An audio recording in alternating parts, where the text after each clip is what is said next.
We're doing this draft this morning. Ken's here. Apparently, Joe didn't make it in. We'll call him or something like that. I heard lots of people were coming. Well, you heard wrong, apparently. So we're doing this draft. It's fine. I have no problem doing it. But for years, we've been doing this, and it's been a mock draft, essentially. Because after the draft, no one... Stan the Fan Charles was the only person that cared about the league afterwards. And now he's out of the league. So there's nobody left that cares. You just draft, and then you're like, right. I promise I'll care. Thank you. Wonderful. So I said the smallest amount of stakes. Smallest. $20. $10 if we have to. Anything to try to keep people invested. I said to Ken, could you please? What was my suggestion? Please. What was my suggestion? You want to do some charity thing. That you That's vetoed. Fine. That's fine. You vetoed. But again, because people are going to check out and say, I don't care. You put a little bit of skin in the game. A little bit. Not much. A little bit of skin in the game so that people are at least willing to say, oh, right, there is some money at that. Maybe I should go through the motions of participating. The number of times Jeremy in this won't league. do it. No, he's fine. Jeremy's going to do whatever. I know he is. Jeremy will pay for in fact, Jeremy's going to pay for everyone who said they doesn't pay. All right? Sweet. Jeremy will handle that. Thank you, Jeremy. No, you have to pay. Oh. I've gotten you 100 jobs. You have to pay. Jesus. Are you working today? I was trying to get you another job. Yeah, no, I'm at 1057. Well, this that week. makes it very difficult. Yeah, makes it very difficult. It's because another job that I got. Yeah. Griffin can pay. We're all paying. That's the end of it. Now, you're going to handle it. You're not getting out of that. You're going to handle it. But we're not doing this thing with no stakes anymore. Great. I'm so sick of going to play a game and the other person, half of their roster's on IR. I'm sick of it. There's no reason to do this league if we can't get people to at least be invested. I'm sorry. I don't understand. What do you mean you don't understand? Because every league I'm in, I'm invested in. You like whether going it's free up or not. against? I'm not asking about you. Do you like going up against teams who half of the roster is on IR and they don't care? As long as I make the playoffs, sure. Oh, for God's sake! I don't like that. Thank you. I just can't. This has this been a problem? This has we never brought been it up multiple times. There's you and been I. like 2 people that haven't, and those 2 people are out. You and I have talked about it. And I finally said, if we're going to do this as part of the show, we're making it show content this morning. It's finally time. At 9:55. It's finally time. I believe it or not, I was doing some other things this week. So was I. God. Drafts in 10 Ken's minutes. here. Ken's here. I don't want the number 1 pick. You have it. You want to trade? No. Can we trade? No, I love my pick. I don't even know where I'm picking. I have no interest in it. 8th, yeah. I might do something crazy. Who's 7th and 9? I don't know. I don't care. Steck is 9, no problem there. That's somebody. Stecca will check out. Stecca tried to get out of the picks league this year. KO's 7. That could be a problem if he shows up. But he did text. He did get back into There's the $10 in the game, and he's definitely showing. We're doing $20. Oh, $20. okay. Okay. $20. Hang on a second. Hang on. I'm sending the text. All right. We're doing it. Send to Ken. Send to Ken. Or Jeremy will pay. I'll send Venmo later. Have to pay for everyone else. No, we're not. You're not sending it to me. I'm doing it on this thing. But you're not sending the money to me. I understand. Okay, all right. But you said I'll send Venmo later. My Venmo. So all people right. can Well, pay that's me. a different thing. All right, that's fine. Thought you were sending Venmoing me. I thought that's what you meant. I don't want your. We've established this. We're good now. You can bring it down a million. Not okay. We're not good. A million. We're levels. not good. You know why? Because apparently the staff at Penn State football bets on the games. So we're not good. Apparently, they're heavily involved, not only on the spread, but also on the total. What happened? Are you seriously not No, aware? I'm serious, not aware. Penn State was up 31-15. Got with a minute left. We're still running the ball. They're out of time. With 12, Their backup quarterback's with in, 12 seconds left, they went empty backfield. Empty backfield with 12 seconds left to try to score another touchdown to both cover the spread and hit the total in the game. I assume they made it. Yes, they got it. I just saw the end of it. And it's a very conflicting feeling because, 1, I am mad.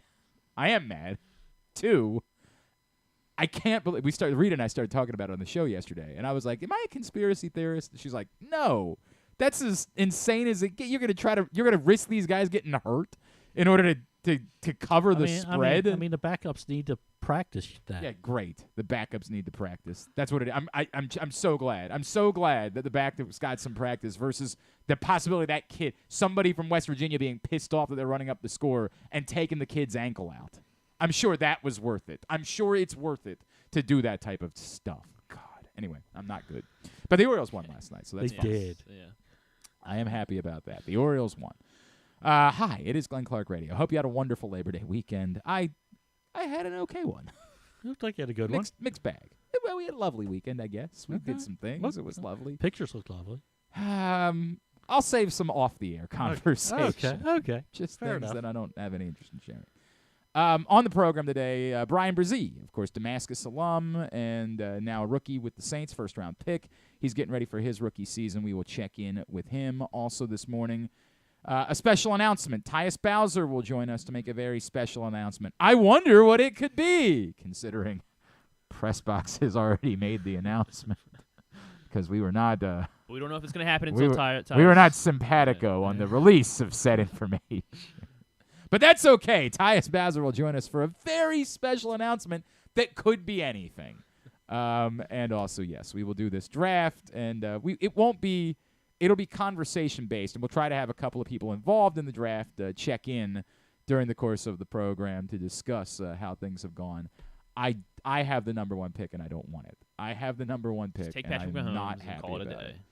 I don't think I'm going to do that. But I might. I'm honest to God thinking. So I had the number 2. You know what's funny is I was completely prepared to eschew Ken's advice in another league. So Ken's advice is to still care desperately about running backs, and I think that's insane, right? So I was prepared after I had a nice chat with my friend Michael Fabiano from SI. I said, "Dude, what do you think about that?" And he was like, "Brother, I used to make fun of people that suggested zero running backs.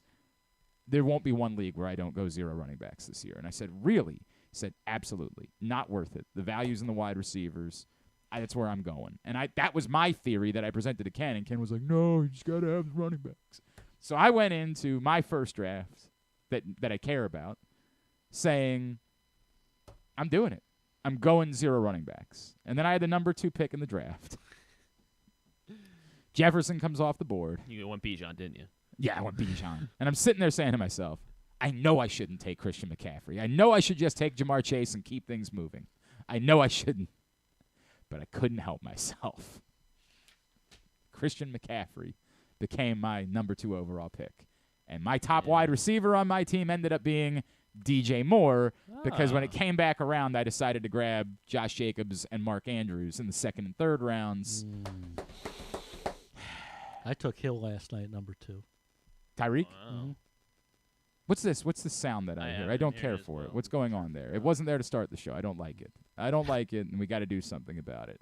You start hitting buttons until you figure out what it is, and then we go about eradicating the problem and figuring out what's going on. And I am sick and tired of these things. And one more thing about Penn State. All these creeps on the internet who are like, oh, this matters for getting into the playoff. That you got to have style points. I got news for you. You're not getting into the playoff. You're Penn State football. God bless the fact that now they get 2 Big Ten teams. What? What are you sending me? What do you want me to see? What? Nothing. What? What is it? You just want to piss me off more? No, I don't know who you sent something to. Well, who is it? Let me see. I don't know. Well, who is it? I don't know. It's not in my contacts, so I get phone numbers. What does it say? It says I have no idea. That's Stetka. I told you he would be a problem. I told you Stetka would be a problem. That's Stetka? That's Stetka. Great. Stetka stuff. You got to find somebody else. No, he's in. What? He's in. Just in the draft. Fine. Tell him. Tell him he's in. All right. It's a pleasant morning here. What did you haven't figured out anything? No, I haven't. Well, you have to hit mute and see when it goes away. That's the way it works. And then once you figure out whose is it? That would be Ken right now. Ken. So have Ken switch microphones. God! Why is this hard? Don't have to do this. This is not that hard. We'll solve the problem. We will solve it. I promise. Welcome back. We're into the new season. Technically, this is the season debut for Glenn Clark. Look at how that worked. Look at how that worked. It's gone away. Yeah. And we'll deal with that later. Well, I was just trying to make sure it was Ken's, but Griffin, you hit mute, you figure out whose it is, and then you go forward. This is some producing. I know. I guess they don't teach you that at 105.7 The Fan. God, I need some zen. Orioles won. Somebody asked me why Grayson Rodriguez wasn't man of the match last night. Because he gave up 9 base runners in 6 innings against a bad baseball team that's not trying anymore. Who did you? Well, I guess it was Gunnar. Of course, it was Gunnar. Yeah. What the hell? No. What the hell is going on? All right, let me talk, and it is. What the hell is happening? I don't hear it. Oh, it's there. Yeah. I promise you, it's there. It did go away though. Well, It's very I have faint. It. It's I have it. very faint in the Let me- background. It's possible it's the headphones. It is. It's possible it's the headphones. That's total possibility. I don't know, but we'll figure it out. Anyway, the moral of the story is, I'm happy that Grayson Rodriguez gutted it out to give them a quality. It didn't go away. Gutted him out to give him a quality start. I'm appreciative of that. That's a good thing. The problem is with the other pitchers not being very good, you're kind of counting on, and it's unfair, but you're kind of counting on Grayson Rodriguez to be more than just guy that guts it out, because the other guys aren't even gutting it out. You need a little bit more than guy that guts it out. Now, that's not fair, and Grayson Rodriguez can't be counted on to give you 7-8 innings. None of those things are reasonable. But this is where you are, because Jack Flaherty stinks, and Kyle Gibson stinks of late, and Cole Irvin stinks of late. You're at the point where you're almost going to have John Means start. Like, this idea that John Means could be helpful in the bullpen, you're almost going to have him start. Like, there's not really a path forward. All right, we appear to be making things worse, so let's just leave it alone. Let's just go back. Whatever you're doing, let's stop doing that, and we will deal with it after the show. I don't know what happened. Some sort of gremlins came into the studio over the course of the weekend and have broken everything ahead of football season beginning. This is, you know who I blame for this? Penn State football. Yeah. Penn State football, and or Ken for not being willing to ask everybody to put in a small fee, or Andrew Stecca for continuing to be this guy. I don't know which one of them I blame the most. And by the way, Andrew Stecca, who's leading our picks contest. You wanted it out. Hell has frozen over. I can't do this show this way. I've changed my mind. I can't do it. I can't do it with all this noise in my head. You got to figure out if it sounds that way on the air. This is, again, I'm not trying to tell you how to produce. You got to figure out if it sounds that way on the air or just in the headphones. This is... Hey, Ken. How you doing, bud? I'm good. I didn't hear it until everything was unplugged and replugged back in. I seriously didn't hear it the first time, but it is annoying now. John Proctor said, "Why is this hard name of your sex tape?" That's not bad. A little Brooklyn Nine-Nine humor. All right, it's what it is. It's what it is. We're just gonna have to deal with it. There's not gonna be a choice because just letting you know, draft's gonna start in 5 seconds. Fine. I'm taking nobody. I don't know who I'm taking. I really don't. I'm gonna use up my time. I don't care. It's because I get this stuff in my ear. I'm just telling you that the draft has started. So who's in this league? Run down the roster. Paul from Valley. Paul from Ovilando. John Colson, Jeremy Kahn, Griff. I don't know who that is. You don't know who is? John Proctor. Okay. I thought he died, but Kyle Ottenheimer. Andrew Stecco, Luke Jackson, Joe Serpico, and Paul Valley. Okay, that's our group. That's our draft, and it's underway.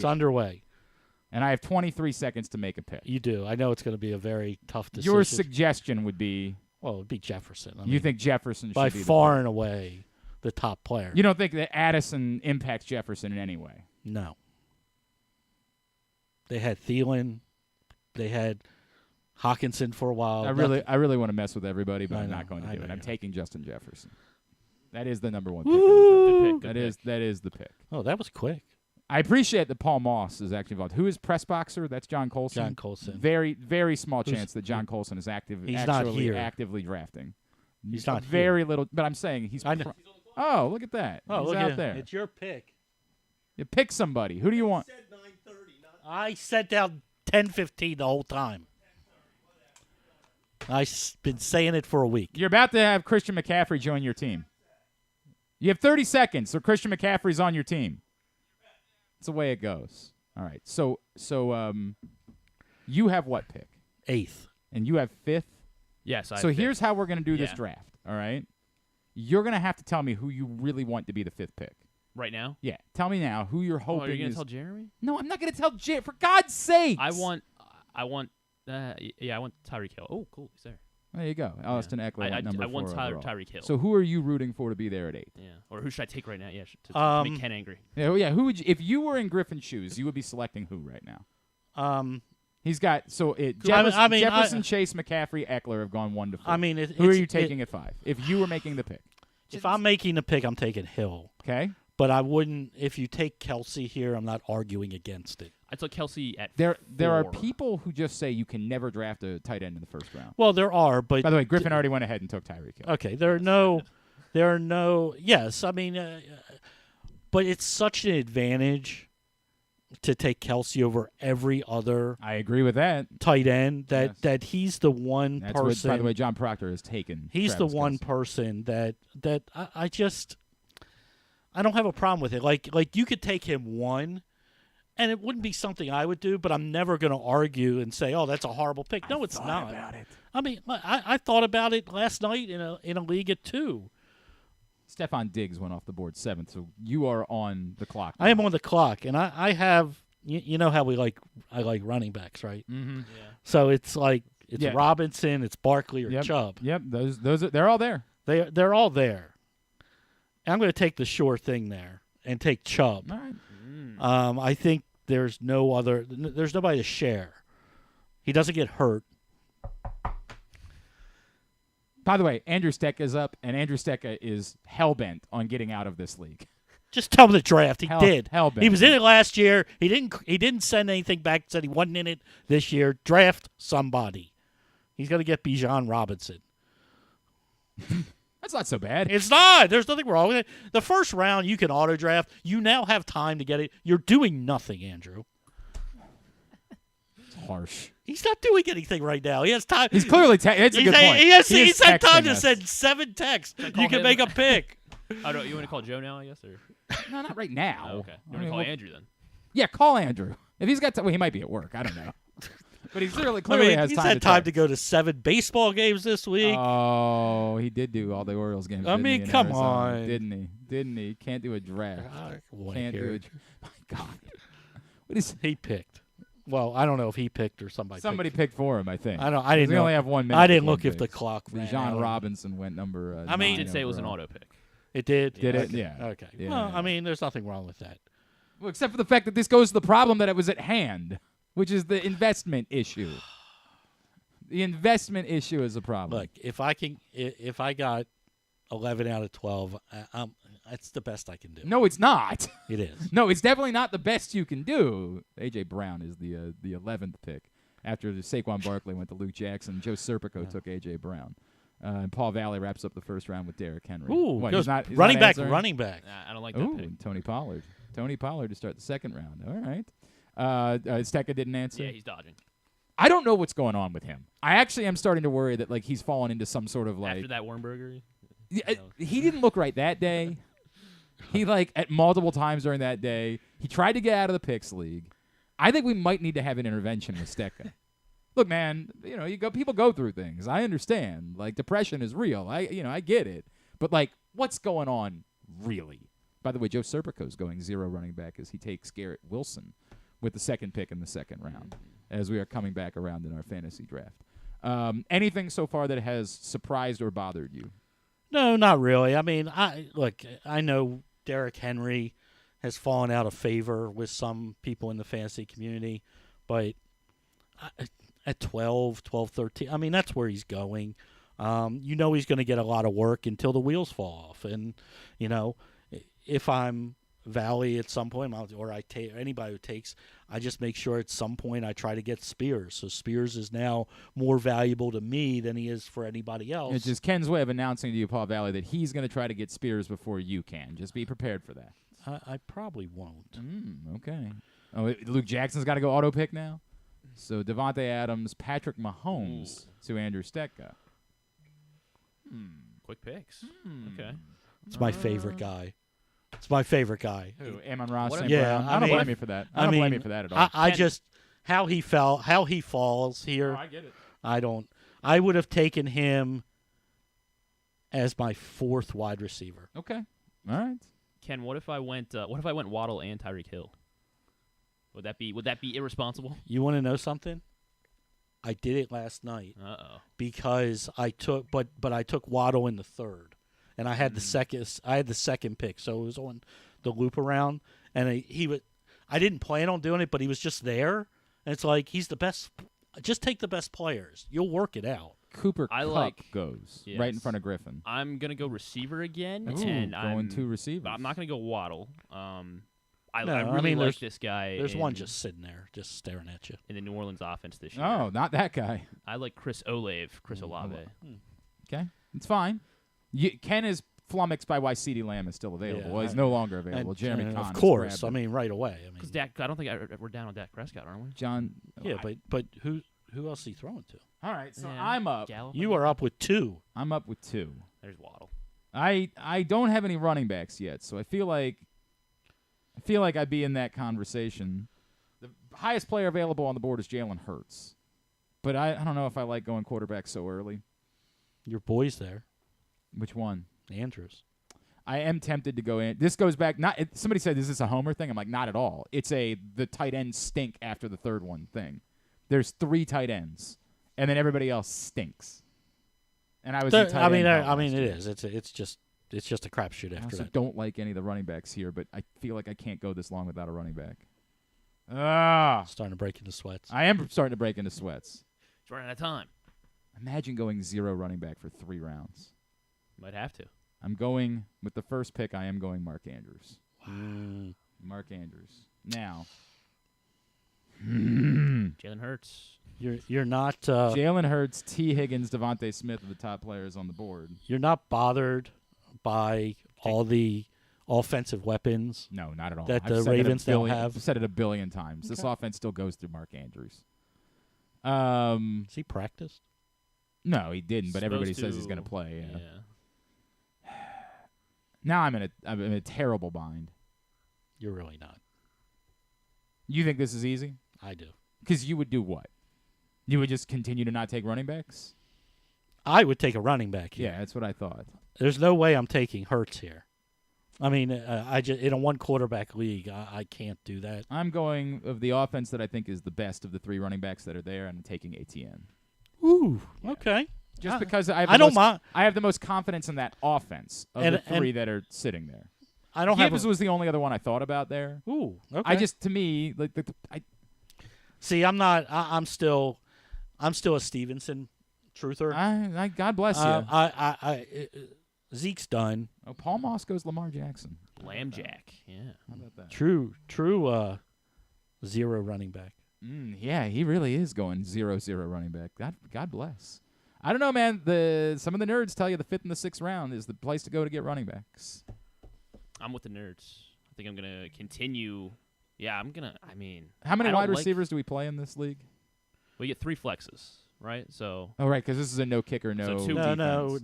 No. Right. It's last year was 4 flexes. Wow. This year it's 3 flexes and a kicker because I felt we're in Baltimore and it's just wrong not to have a kicker. Oh, okay, just because of the existence of Justin Tucker. All right, like to keep people on their toes. Griffin is on the board. I am on the clock. The top players available: Jalen Hurts, Devontae Smith, Najee Harris, Ramondre Stevenson. Yeah, I don't like either of those running backs.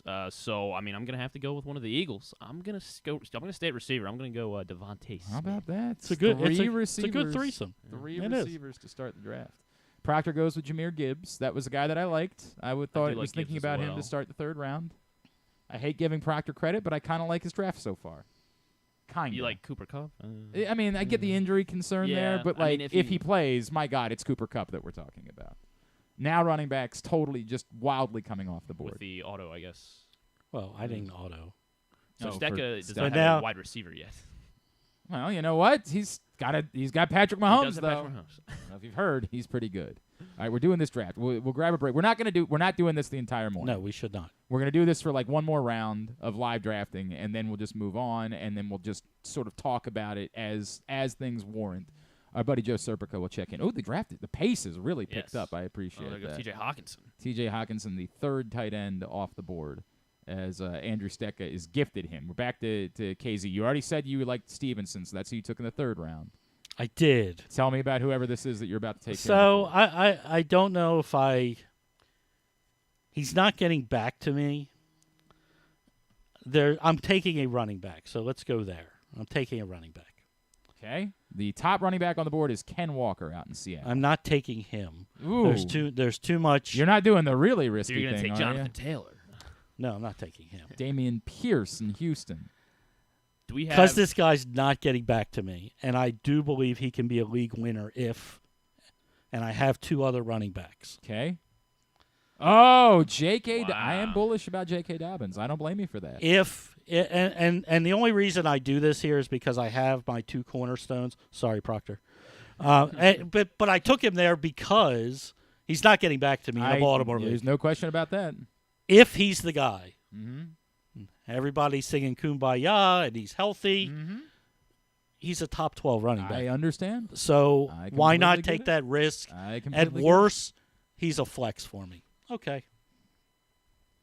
Yeah, no, I love J.K. Dobbins this year. I have said it time and time again. Now, It was between him and Pierce for me there. Because Okay. Pierce is the only game in town. yeah, We don't like the week one matchup, obviously. you don't think Robert Woods is going to carry the Houston offense? You don't think that? I don't think that anybody. throw the ball 100 times? Singletary's not a threat to him. I think he did nothing but. Griffin is up, and his running back options have seriously there's- dwindled. Yeah, and None. this is the problem. And I'll tell you right now, not to tell, but once you've embraced it in the first three rounds, you got to own it. Right. And now build your team and figure it out. You only got to start two if you want to. Mm-hmm. So Get the best players. get the best players and figure it out later. Do we have an IR spot in this league? We have two. We have two. Oh, so he's asking if it's an appropriate time to take Jonathan Taylor. It He's is. sitting there- It is not to me. I Okay. think I'm with you. It's And too early to me. I saw him. Where is appropriate? So I saw him last night go in the 10th round. I took him in a league. I did not sweat it to the 10th. I think 6th was where. I think the 7th Gonna and on is stay good in for me. receiver. If you have three wide receivers, He's going to draft a fourth wide I receiver. I have to. I don't like these running backs. I'm not, and I don't want to. Did your clock reset or something? How do we have another minute on the clock? No, I just picked. Oh. I used up too much of my time, I almost used up the whole clock. Well, why has it not moved Yeah. on for me? That's Yeah. concerning. No, Are you sure? it you is picked? on. Yeah, I picked, Who did you pick? I picked Amari Cooper. Just took top That has receiver. not popped up on. Yeah, it has not. It's Mine on, says Jeremy Conn is 30 it's in seconds the, into It's his. in the chat. I've got 30 seconds. I'm in- gonna jump out and re-jump in, Okay. and yes. All right, there we go. Yeah, Yeah. we're good now. All right, very good. All right, so I'll make 2 picks and then we'll take a break, and we'll get Joe Serpico in. We'll talk about this week in fantasy football and some of these names that have already popped up. We will do all of that here in a second. This is our PressBox League draft that Ken started a few years ago, and I don't even know. I couldn't tell you once who's won this league. I have no idea who's ever won this league. Well, now Yeah, it now that matters. I'm. Oh, Now it matters. is Jeremy? Oh, Jeremy goes DJ Moore. That's a shame because I love DJ Moore and was hoping he would get back to me. As everybody knows, I am bullish about the Bears. I am, no pun intended. I am very bullish about the Bears this season. I like everybody there, so I like that. God, I am annoyed by the sound in my headphones. God, I wish we could do Mine's something gone I don't. down. Mine's gone. about that. You know what's nice? It sounds though? good on the. We were moving at such a nice pace, and all of a Well- sudden things have Well, but I do. slowed Well, yeah. down. Only 4 quarterbacks have gone the first 3 rounds, which is about right. It's about right. So, for example, the next quarterback is on the board is Joe Burrow. Where would you take Joe Burrow as DeAndre Swift and Rashad White go ahead of my pick? Where would you be? Burrow to me is. I mean, if you want to take him in the 5th, I'm not against it because, I got to tell you, there's if something. if you want one of the top 7, you have Yeah. to take him as one of your. There's something that I'm thinking about doing here, Okay. and it would be reckless. It would. We have 3 flex spots, correct? You do. I wouldn't do that, but What's he if thinking? I don't know I what have he's- a I don't know I have a what he's thought to thinking. take a second tight end. that's what I man. I thought have your a thought thought. to take a second tight end. Because then I'm kind of screwing everybody else in the process. You're really not, because the one you're going to take is going to be hurt after 3 weeks. Oh, Yeah. for God's Like sake. the only one, the only person that's good is Proctor. You hate tight end. So I'm like, not hating it. It is what it is. Look, we talked about everybody loves For in what the it's fantasy worth, Waller. I am. It's like for how many here's, weeks? Here's the value. I'm taking Justin Fields. I like that's. I just said a second ago. I'm wildly bullish about the Bears. I am extraordinarily bullish about the Bears. So I'm taking Justin Fields. I like that pick. A Now, lot of coming back, I don't love the running backs. I don't love them. I don't love DeAndre Hopkins. I don't love a lot of these guys. I am actually going to go. Oh God. what's he gonna do? I really want to do it, but I So can't. do it. I really don't want. I Do really it. want to do Just it. take Dalton Schultz. Do it. Just do it. I Do really- it. That's the one exactly. it. That would be the one that I would be taking. You know what? The hell with it. I'm doing it. Do Up it. yours. Mm. I'm taking him. Go for it. All right, I took George Kittle, and Ken can laugh all he wants, but that's what I did. And Waller goes Yeah, right after. inspired by my decision. All right, so we're in the middle of our PressBox Fantasy Football Draft this morning. We will talk about fantasy football for the week.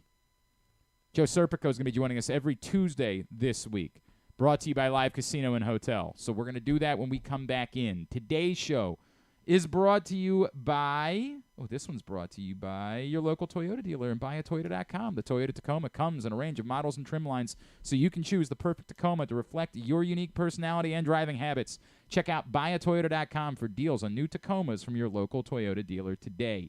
Ken Zalis is in studio with us. It's a Tuesday edition of Glenn Clark Radio.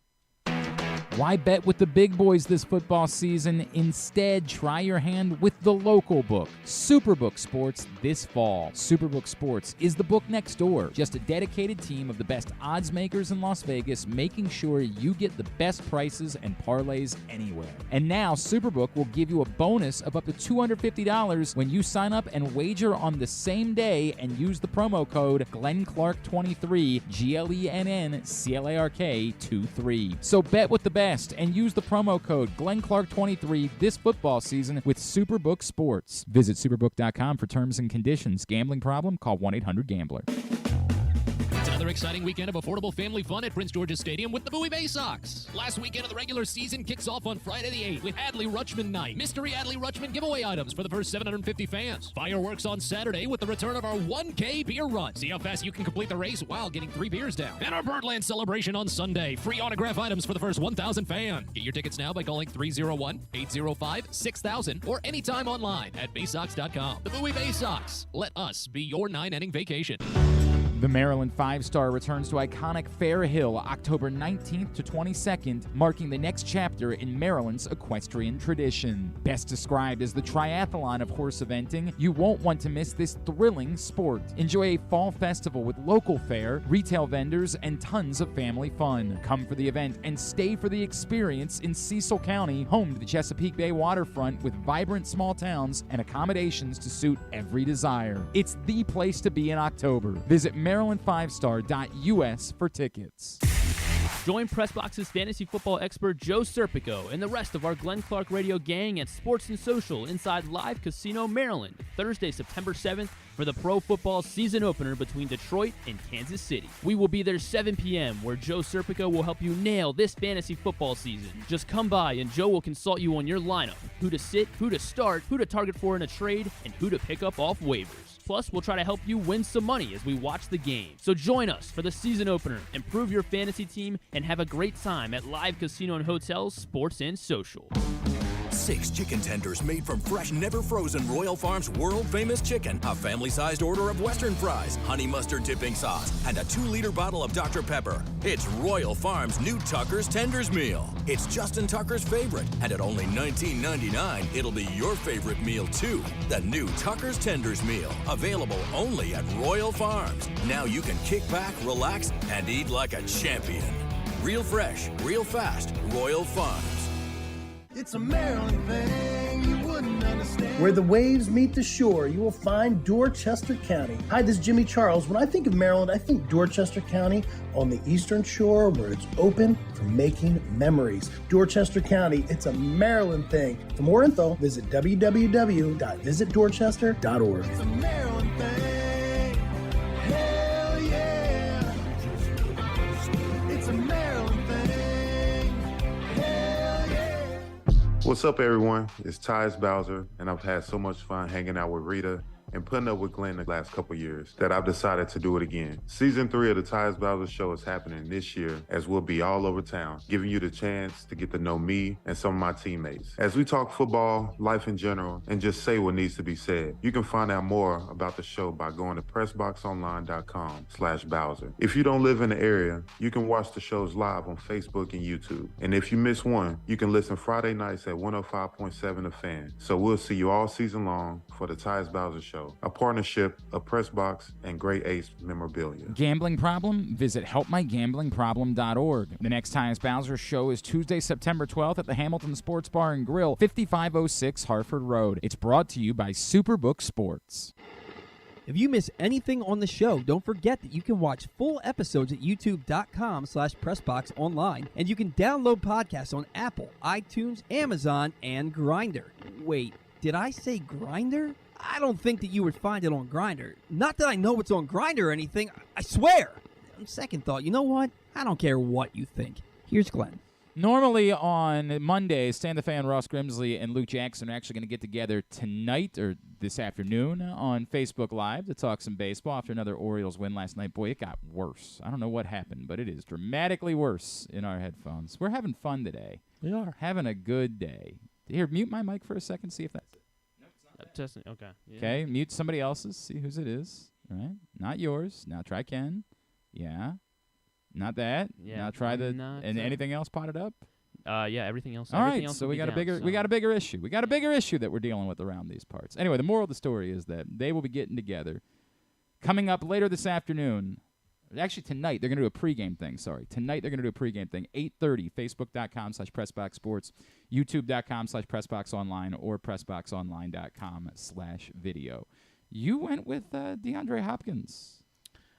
I did. PPR league. I don't love his quarterback. I don't love. But if I don't think I love him anymore. If healthy, if And you were just killing me about George Kittle a second ago. Well, the reason, again, I do it is because of what my next pick was, and you went Deontay Johnson, and I went Deontay Johnson, who's a perennial 100-catch guy. So I think I have 200-catch players. Griffin just took Javonte Williams Yes. after Kyle had gone Alvin Kamara, who's got to sit out the first few games of the season. We are in the middle of our PressBox Fantasy Football Draft this morning. Ken Zalis is in studio with us, also part of that draft, and he'll be joining us Tuesdays throughout the course of the season to give you Waiver Wire Wednesday advice. He is our PressBox Fantasy Football analyst. He is our friend, Mr. Joe Serpico, and he's back with us now here on GCR, presented by Live Casino and Hotel. Joe, what's going on, bud? How are you? Gentlemen, good talking to you guys. I see the GOAT is in the house as well there. Yeah, the Godfather himself, KZ, is in studio this morning. Joe, what's been the most surprising moment to you so far of the first 6 rounds of our draft? Most surprising. Actually, I think the first moment where I was, because I kind of just checked out on you guys on the live show there, was seeing you take Fields there with the fourth, with your fourth pick there. I have said to everyone that will listen, I am extraordinarily bullish about the Bears. I am recklessly bullish about the Bears. I have made multiple Bears futures bets. I'm aware that I'm up. I'm just pointing at you. I'm just having a conversation here. I with know. a friend, just a couple of pals chatting. I don't want you to miss your pick. What do you think I'm going to do? What do you think I'm about to do? I think you're probably going to take your boy Addison. You think I'm going with? Oh wow, I do like Addison for the record. I do like him a great deal. That's not where I'm going. Okay. I am actually going Isaiah Pacheco. Okay. Here to end the 6th round. And then with the first pick in the 7th round, I will spit in your face, and I will take Jonathan Taylor to open up the 7th round. Good luck to you, sir. Hey, man. What do you think he's why going to not? not play all season? Do you really think he's not going to play all season? Honestly. I don't think he plays for at least 8 weeks. Why? Because he's an idiot. I agree there. Why do you think he's not going to play for 8 weeks? Because he doesn't want to play for this owner. I agree with that. He doesn't want to help this owner in any way. So, and you think that they are just going to, out of spite, refuse to trade him for another 4 weeks? Yeah. Okay. I mean, it's a horrible situation. I agree that it's a horrible situation, but at some point, if the guy's not going to play for you, I think he's going to come back and he's going to say, I'm still a little hurt, a little tender in the ankle. I don't think I can go. And he's going to milk it till week 10 or whatever. He'll come back around week 8 to get a couple of paychecks. By the way, then I'll have Jonathan Taylor at the end of the season, which You I will. wouldn't mind. I don't think it's going to take that long. Okay. I don't think it's going to. Where would you, Joe, where would you be taking Jonathan Taylor? I've got him probably a couple rounds later than you're taking him there, just because of everything Ken just said. I am in the same argument with Ken that I don't think he's coming back until probably week 8, week 10, something like that. Like Ken said, he's going to nurse this thing out for everything, for those reasons that Ken just again said. He has no reason to play for this owner at this point. The risk and the reward is not there. Barring a trade, I don't see a reason for him to risk coming back. And by the way, and look, man, I'll never be the one to question the stupidity of Jim Irsay. Like, trust me, I get it. But at the same time, at some point, someone in that organization has got to be able to have somebody's ear and say, dude, we're going to have nothing. We will be able to show nothing for this. At some point, we've got to be willing to just take whatever it is that we can get because this is the way that it's going to go. Ken finally took Kyle Pitts, and Griffin took his quarterback. Yes. He got Joe Burrow, who slipped all the way to the 7th round. Had to stop the slide. In order to get him. And I think that's an outstanding pick. Oh, it's a great pick. I think that's borderline incredible that Joe Burrow lasted all the way there, as there has not been that run. All right, your team, Joe Serpico, you went 0 wide receiver in the first 2 rounds. Are you comfortable with the running backs you were able to get after that? Yeah, absolutely. So Joe Mixon's been a guy that I've kind of been targeting in the 3rd round. I just like his upside being in a high-octane offense with the Bengals, and he was one of the top guys in the red zone carries last year. He didn't find the end zone as many times as he probably would have liked last year. I do think he's one of those guys that's in line for some touchdown regression. Miles Sanders is a guy, one of the few running backs we were just talking about, one that didn't get paid. Well, Sanders is one of the few that actually did get a little bit of money this offseason. And I don't really think he has much competition for carries behind him. And then Cam Akers, he's kind of my home run pick here. It could either go either way based on what we saw last year. He didn't play a whole lot to start the season, but then towards the end he was phenomenal. So I just like having that potential there as my 3rd guy. So all in all, yeah, I like what I've got going on so far. All right, give me so Joe will be joining us every week. By the way, first of all, Joe, we're going to be hanging out on Thursday night at Live Casino and Hotel. You're just going to be there, like, talking up everybody and helping them out with their fantasy teams, correct? Yeah, that's the game plan. We're going to hang out. You don't want to talk a little bit of fantasy, NFL news. If you want me to take a look at your lineup, if you're in the middle of a draft coming up that night, or you want me to talk DFS, anything fantasy, I'm always down for that conversation. Whether it's that night at the casino or anytime online. We're not worried about that. We're just talking about the casino right now. We're not. Okay, my apologies. All we're talking about is the casino. Thursday night, the only way, in fact, Joe will not respond to you if you try to reach out to him on Twitter. He will give you the middle finger if you attempt to do that, because he says you need to come to the casino, Live Casino and Hotel, and Sports and Social on Thursday night for the opener. We're going to be there for Detroit, Kansas City, and the only way to get advice from him is for you to be there. You see, that's how we sell these things, Joe. I'm going to try to help moving forward. You're the professional here. That's the only way for you to get this advice. And I mean this. This is a straight shoot. You will be able to walk right up to Joe Serpico, hand him your phone, have him peruse over your league, tell you who you should go grab and stash, who you should drop, who you wasted a pick on. And also, if you want, you can say, hey, can you look at some other teams in my league and tell me if there's like a trade that I could pursue? He'll do all of those things. Thursday night, we will be at Live Casino and Hotel for the opener, and Joe will be giving out personalized fantasy football consultations to anyone who has any questions at all about their roster, their league. He will be doing that on Thursday night. We look forward to that. Want to see you there at Live Casino and Hotel inside Sports and Social. looking forward to that event. That's more what we were trying to get into it. All right, give me 3 names, and I get it that we're in the middle of a draft, so you're gonna be mad after this, but give me 3 names of guys that you are hoping will be there available for you in the 13th round or so. 13th round or so. So I've been kind of targeting Kenneth Gainwell late. I know the big talk of the offseason was Rashad Penny and DeAndre Swift ended up with the Eagles, and yes, full disclosure, I think a lot of you guys in there know I'm an Eagles fan, so that's kind of the reason for not only that pick, but the A.J. Brown pick in the first round. A couple other tight ends that I'm kind of big on is Gerald Everett. I've been kind of targeting him. I like his potential with Justin Herbert this year. I think we have seen that Kellen Moore has kind of made tight ends fantasy-friendly, so I'm kind of big on Gerald Everett.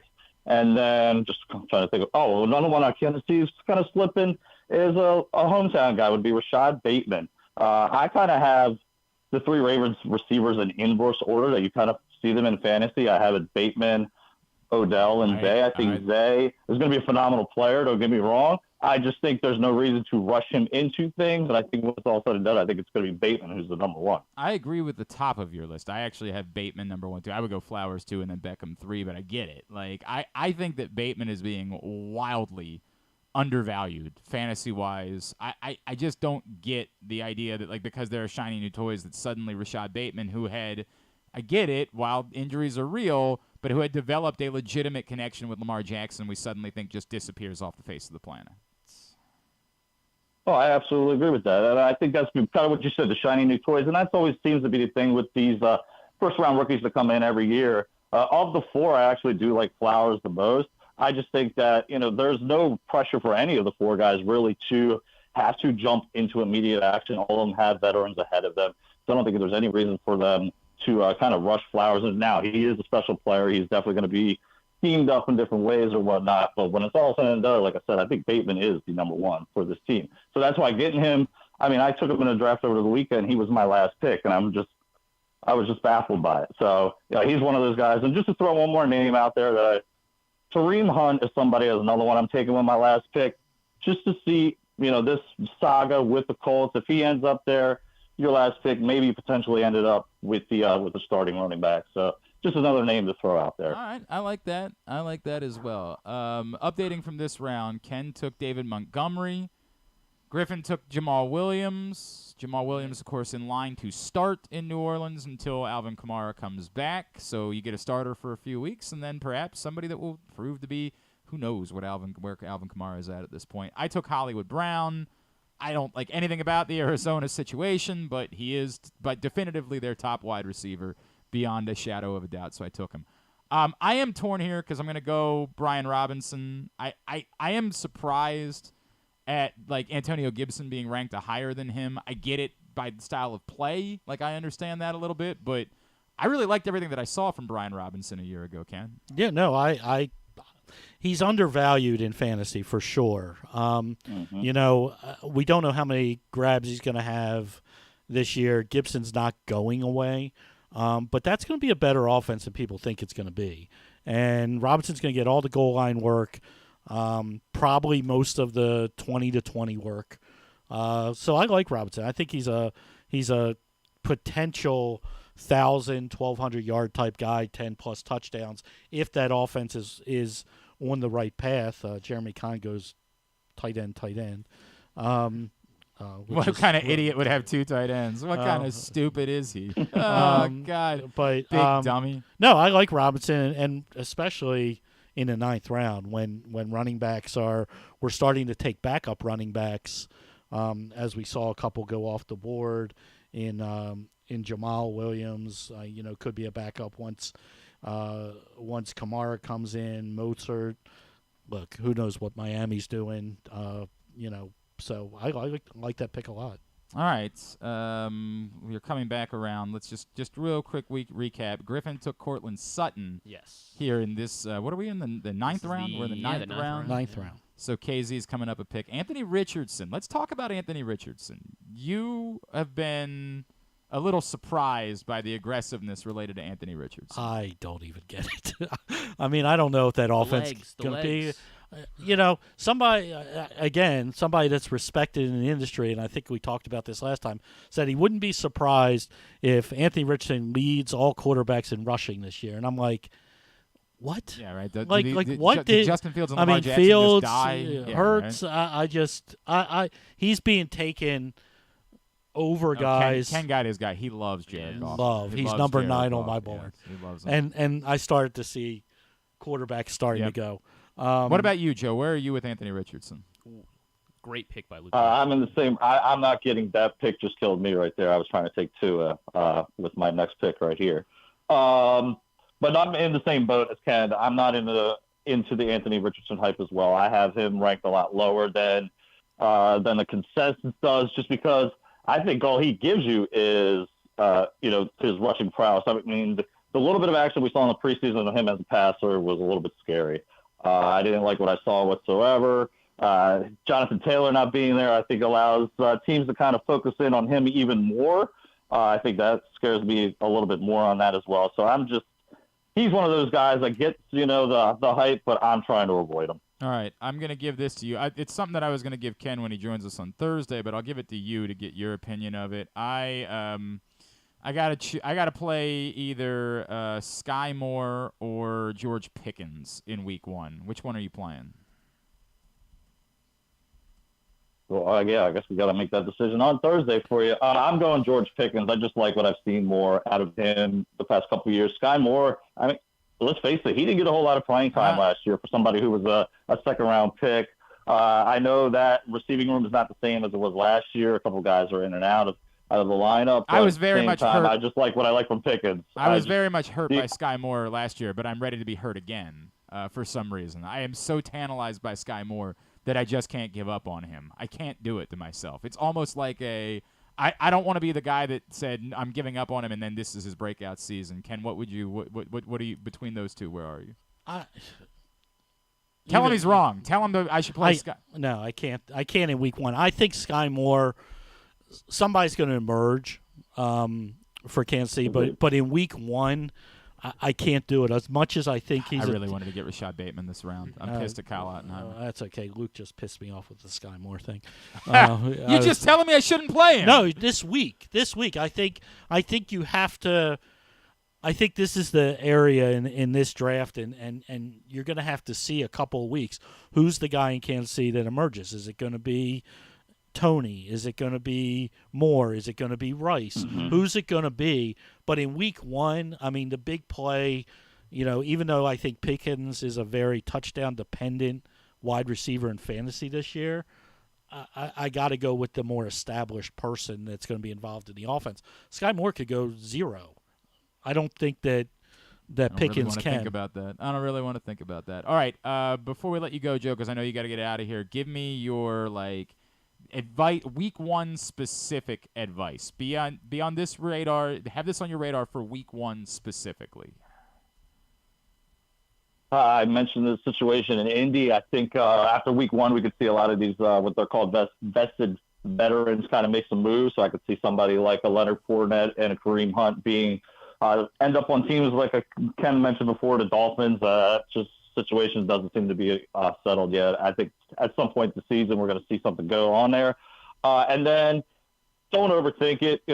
Take the guys, stack your team up with the way that you came in with the draft. Now, if you like certain matchups, yes, do that. Like Ken was just talking about with you here. Pickens is the guy. He's the established guy. That's the guy you wanted to go with on Week 1. We take some of these guys in these later rounds for upside plays for later on in the season, but at least for Week 1, don't overthink it. Go with the guys that you went in thinking were going to be your top guys. All right, very good. At Joe Serp, but don't try to reach out to him with questions there because he's only going to answer your questions if you show up in Sports and Social at Live Casino and Hotel Thursday night to hang out with us for the kickoff party as we're watching the Detroit-Kansas City game. We'll have great prizes, and he will give you personalized fantasy football advice. Joe, appreciate it. We'll look forward to chatting with you on Tuesdays throughout the season, all right? Absolutely. Look forward to seeing you Thursday. That's Joe Serpico, our PressBox fantasy football analyst. All right, quickly, in the 10th round, Ken went, because he couldn't get Sky Moore, he went Samaje Perine. Do you think he's really impactful in Denver? Or that just sort of it's a handcuff? Or? No, I think actually for at least the first 4 weeks, he leads the Broncos in touches. I don't look. I love Javonte Williams. I think he's a rare talent, but they're not going to rush him back and give him a full workload. Perine was specifically targeted by that team to come in and be a guy that's going to be involved. So I kind of, late in the 10th, 11th round, he's a perfect guy, especially if you go 0 running back, to start stacking some of these running backs. He's gonna have a role all year long. It may diminish a little bit as the year goes on with Williams if he shows he's 100% healthy. Yeah, I mean, he's involved. For week 1, we're looking for guys that are getting 15 touches. I'd be stunned if he doesn't. Griffin went Quentin Johnston, and any day now he's going to catch a ball. Any day. I like Quentin Johnston, but I was a guy that I didn't want the Ravens to draft because I thought he only did one thing really well. I did it really well. Did really well. Also, the awkwardness of sort of being the third receiver at the moment in Los Angeles, so we'll see how that plays out. I went with Adam Thielen. I have no idea what to make of Adam Thielen, but I also know they don't have a whole lot of options. Number 1 receiver there for right now. So that was why I said I'll go ahead and grab him. And then I started going, this is the part of the draft where I'd start getting itchy about rookies that I was in love with, and A-Chain was one of those. And because I don't like Miami's running back situation is sort of like a bunch of guys. I think anybody could end up working out of that. I think anyone could. Griff just takes Jameson Williams, this is where you take him. You put him on your IR spot. Yep. You pick up somebody else, and who knows? It could turn into something. After week 6. So we'll see what happens there. You make a pick, and then we'll take a break. Oh, I didn't realize I was up. Yep, you're up. Oh no. Let me go. Plenty of time. Let me go to my queue. Oh, Pete. Eli Mitchell is your pick. Yeah, has a role even when McCaffrey is there. Mm-hmm. We all love McCaffrey. McCaffrey is an injury risk. Yep. Mitchell is an injury risk. But the two of them actually had better numbers when they were together. So I like guys that have roles. A little bit of a handcuff type guy. So, I don't like taking other people's handcuffs. But because I think he has enough. Oh, does that really bother you to take somebody else's handcuff? I almost want to do that. That's on you. If you didn't get him, I don't care. I don't like taking. So I don't like taking handcuffs because I don't, especially this sort of early, because true handcuffs, they don't touch the ball unless the other guy gets hurt. Now that I understand. So right. so I rather take somebody that has a little bit of a role. And you would prefer to have your own handcuffs. I would prefer to have my correct. I agree with that. Correct.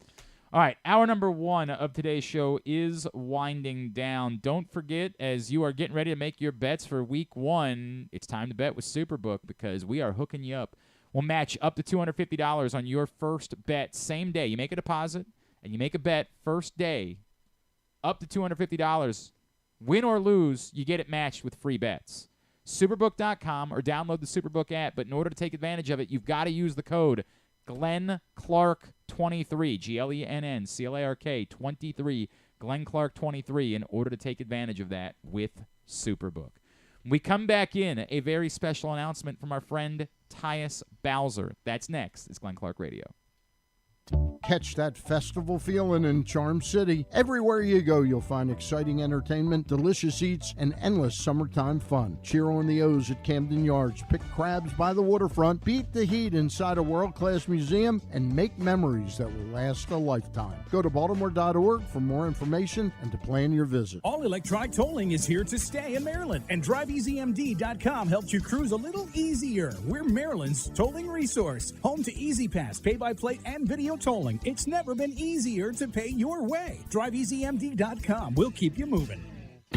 The Orioles are off and running, out to prove that last season wasn't a fluke, and they are one of the best teams in baseball. Hi, I'm Paul Valley, host of the Bat Around for PressBox. Tune in every Saturday from 10 a.m. to noon as Zach Goodman and I break down every Adley bomb, every Tony Tater, and every save from the mountain. Like a warm hug from Rutschman, the Bat Around has you covered with all things Orioles as we embark on what's sure to be a magical summer in Birdland. So tune in every Saturday for the best in Orioles coverage right here on the Bat Around.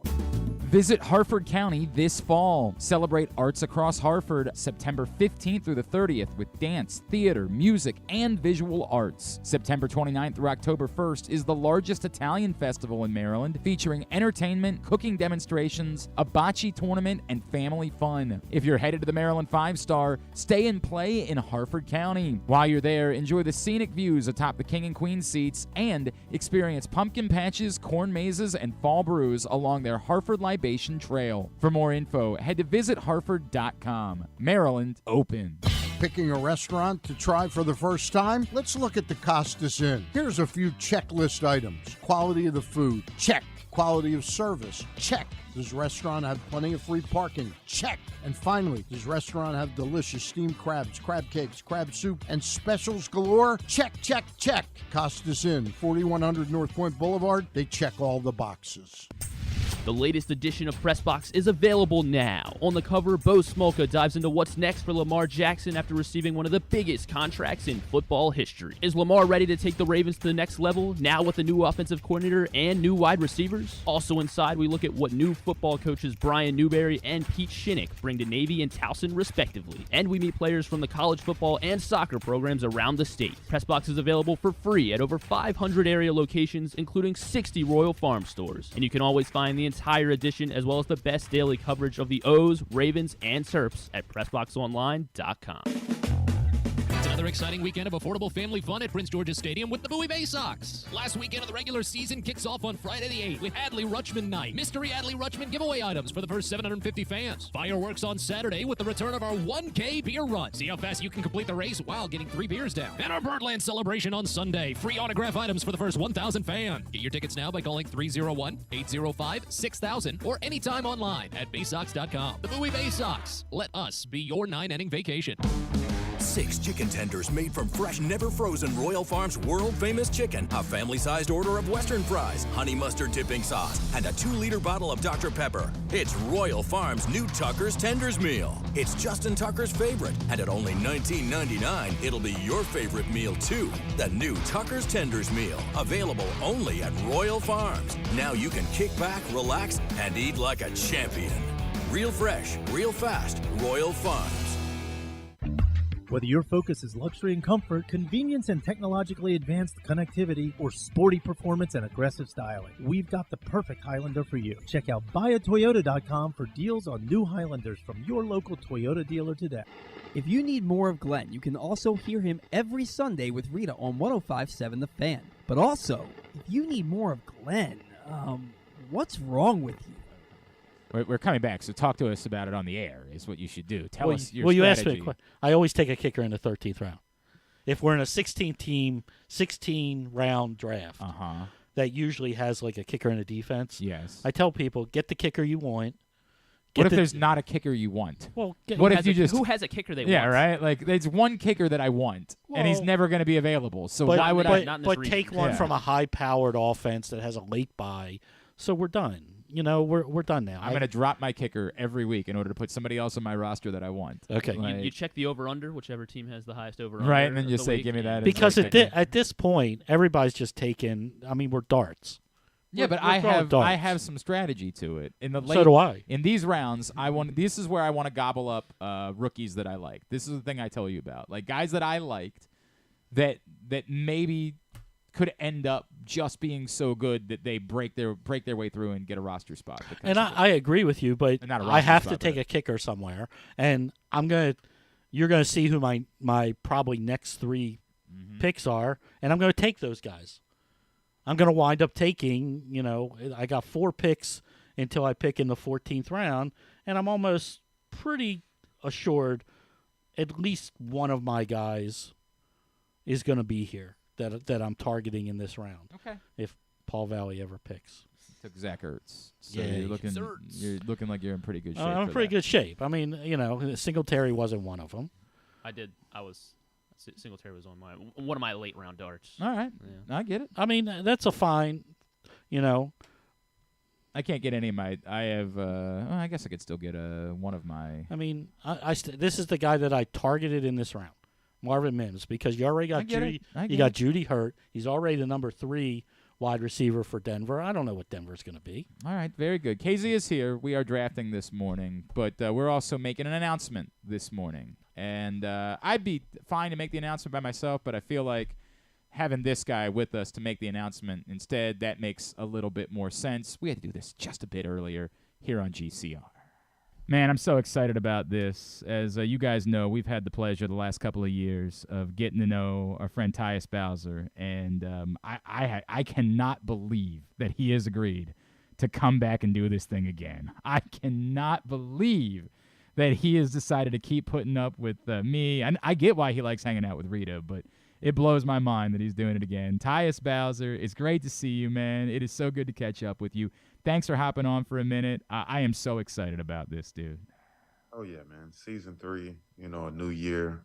I just love being with you guys, man, especially you, Glenn. Oh, stop. You might think you don't get the love that I give to Reeta, you know what I'm saying? But, I got the same amount of love for you, too. I know that's true, dude. And you know how much we love you, bro. I asked you this last year, and I mean this. A lot of times, we've done a lot of shows over the years, and guys have just said, hey, this was fun. I'm glad I did it, but I'm good. And every time we talk about it, you're like, nah, I want to keep going. What is it for you? Beyond, we got a cool relationship, and I appreciate that, but that you want to be out around town with people, hanging out, getting to know them. Why is this something that you want to come back and do again this season? I feel like there are so many different points that goes into the decision of doing it. Part of that is just getting just getting used to, being in different areas of the city, just find out, a few good restaurants, bars, areas to, chill at. And of course, just being around the fans, getting a chance to vibe with them. I don't really get too much, time to be around them. So to be able to be with them, face-to-face, one-on-one, just getting to talk, take pictures, sign autographs. I love doing that. And then, of course, just the opportunity to, work on a part of me that I don't really get to show people much, and that's kind of my personality, just me being able to talk and converse with people and, just talk about life and football. I think those things matter to me, and I enjoy doing it, and just being a part of this for the past 2 years. I've loved every bit of it. I might start putting you in charge of, preparing segment ideas and stuff like that. It might be the year that we're ready to take the next step forward. That might be a challenge, but, maybe once or twice I'll be willing. I love that. Let me get the details out for everybody. Once again, the Tyus Bowser Show. It's a partnership of PressBox and Grade 8's Memorabilia. And we are launching next Tuesday night. Our first show, September 12th, will be at the Hamilton Sports Bar and Grill. It's always been great vibes over there. We're going to some of our favorite places this season. We already know we're going to Guilford Hall Brewery again, which is such a cool place, awesome space for the events. And we're going back to Mother's. We got a lot of places lined up already. You can find out more by going to PressBoxOnline.com/Bowser. I wonder, Tyus, what's been the feedback that you've gotten? I've had guys. I'll tell you the one that blew me away. I don't know if I told you this, but the week that Marlon came out last year, he went out of his way to come back to me and say, dude, I had so much fun doing that. And, I think we can all say this with all the love in our hearts. Marlon's kind of a weirdo, right? We all say that. We know what we're saying. And that kind of blew me away, right? What has been the feedback from your guys that you brought out? Have you found them saying, dude, that was actually really cool. I didn't know what I was getting into, but I enjoyed doing that. Yeah, one of the things that, when it comes to, asking the guys to be able to be a part of the show is just having, just a good vibe, just being able to feel comfortable and know that you're in a safe space to be able to be who you are. And, people know me well enough, the guys know me well enough to know that I won't put them in those situations where, something bad will happen or something is said and, cause something bad to happen. So I have that trust within them. And then also kind of the track record of guys that's came on there to where it's like, oh, well, if Calais came out, if, Mark Andrews came out, if Mark. So now the guy's like, oh, well, I can be able to do this then. So I think that'll help me going into this year as far as trying to get a few, the big name guys there. And just, of course, just like the atmosphere, people enjoy it. The guys said that they loved it. They love being around the fans and just being able to talk about normal stuff besides football.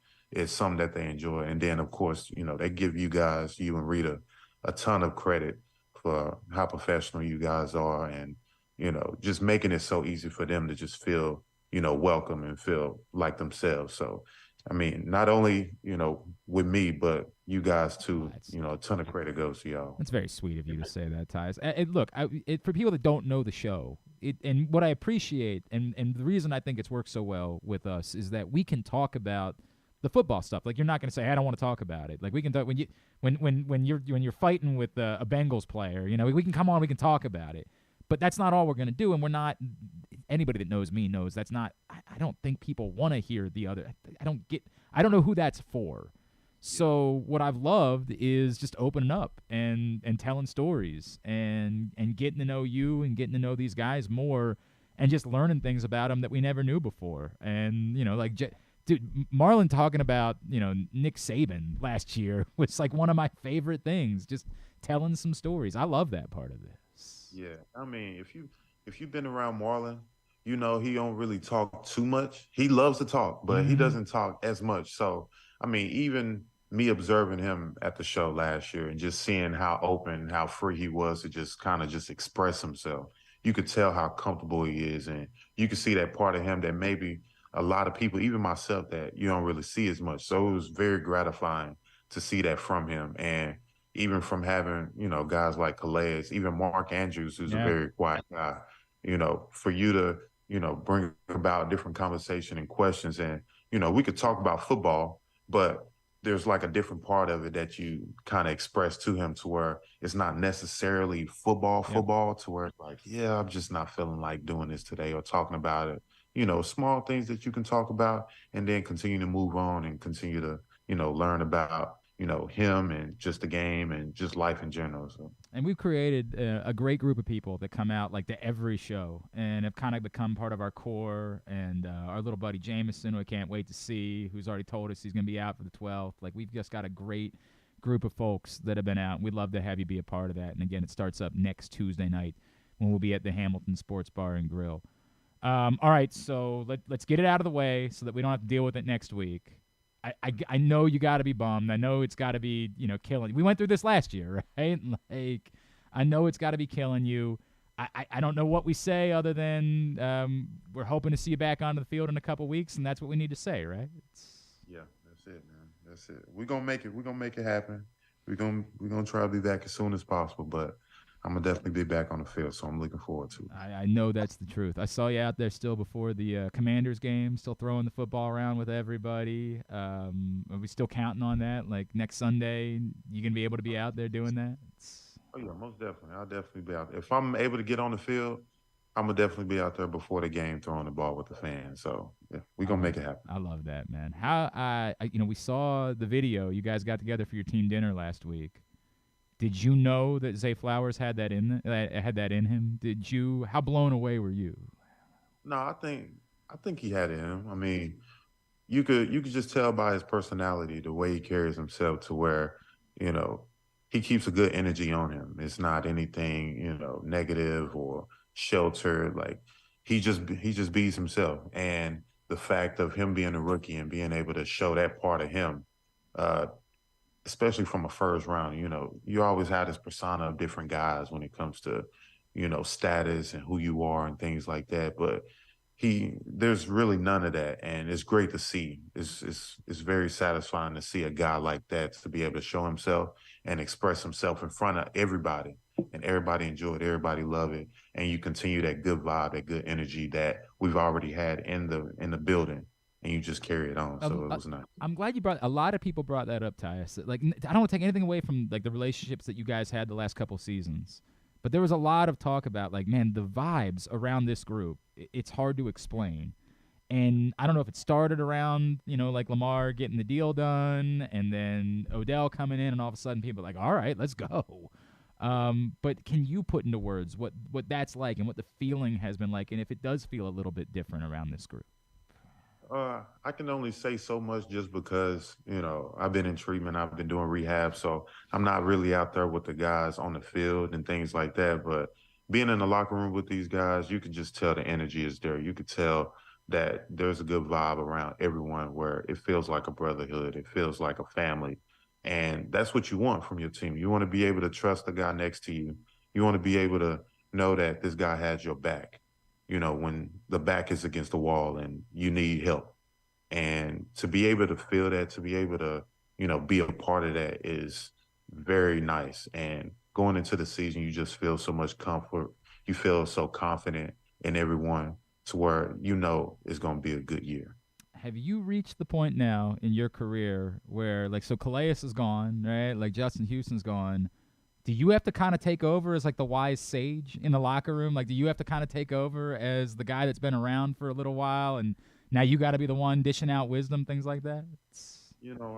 I say what needs to be said, at specific times, but, I'm a laid-back guy. I'm quiet and, I stay to myself. But if something needs to be said, I'm going to make sure I say it. If anybody has questions, if anybody has concerns or anything, I'm always an open book. Anybody can come to me and talk to me about stuff. Even our rookie guys in the D-line linebacker room, I had, a few rookies during the game just asked me, just what I look forward to into the season, or, how did you come about, making it, the last 6 years here and things like that. And I just give them insight. I give them all types of, little tools and things needed to be able to be successful. So, like I said, I'm an open book for these guys. Anything they need help with, or if I need to say something, I'll make it happen. I bring this up. I was talking to Kendall Fuller, who's a Baltimore guy, right? And he was like, and you guys about the same age. He was like, dude, I don't know what happened, but all of a sudden the last year, I'm people are starting to treat me like I'm old. I'm starting to feel a little bit more of that, where I'm like, I'm only 28. I'm not an old guy. Is there a point in your career where you notice that the pendulum swings, and it's just you were the young guy, and all of a sudden no, I am every ounce the veteran on this football team?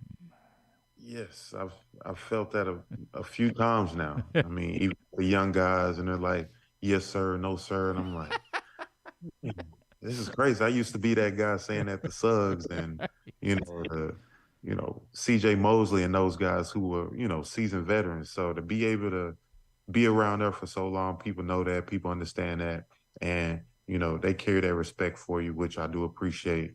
But I definitely do feel like the vet now, where, you gotta raise your voice, you gotta be able to speak to the guys, but then also you got that respect as well, not only from the players, but from the organization as well. When someone calls you Mr. Bowser, do you be like, no, we're not doing that? Or do you actually kind of be like, yeah, we're gonna roll with that. I'm gonna roll with Mr. Bowser a little while.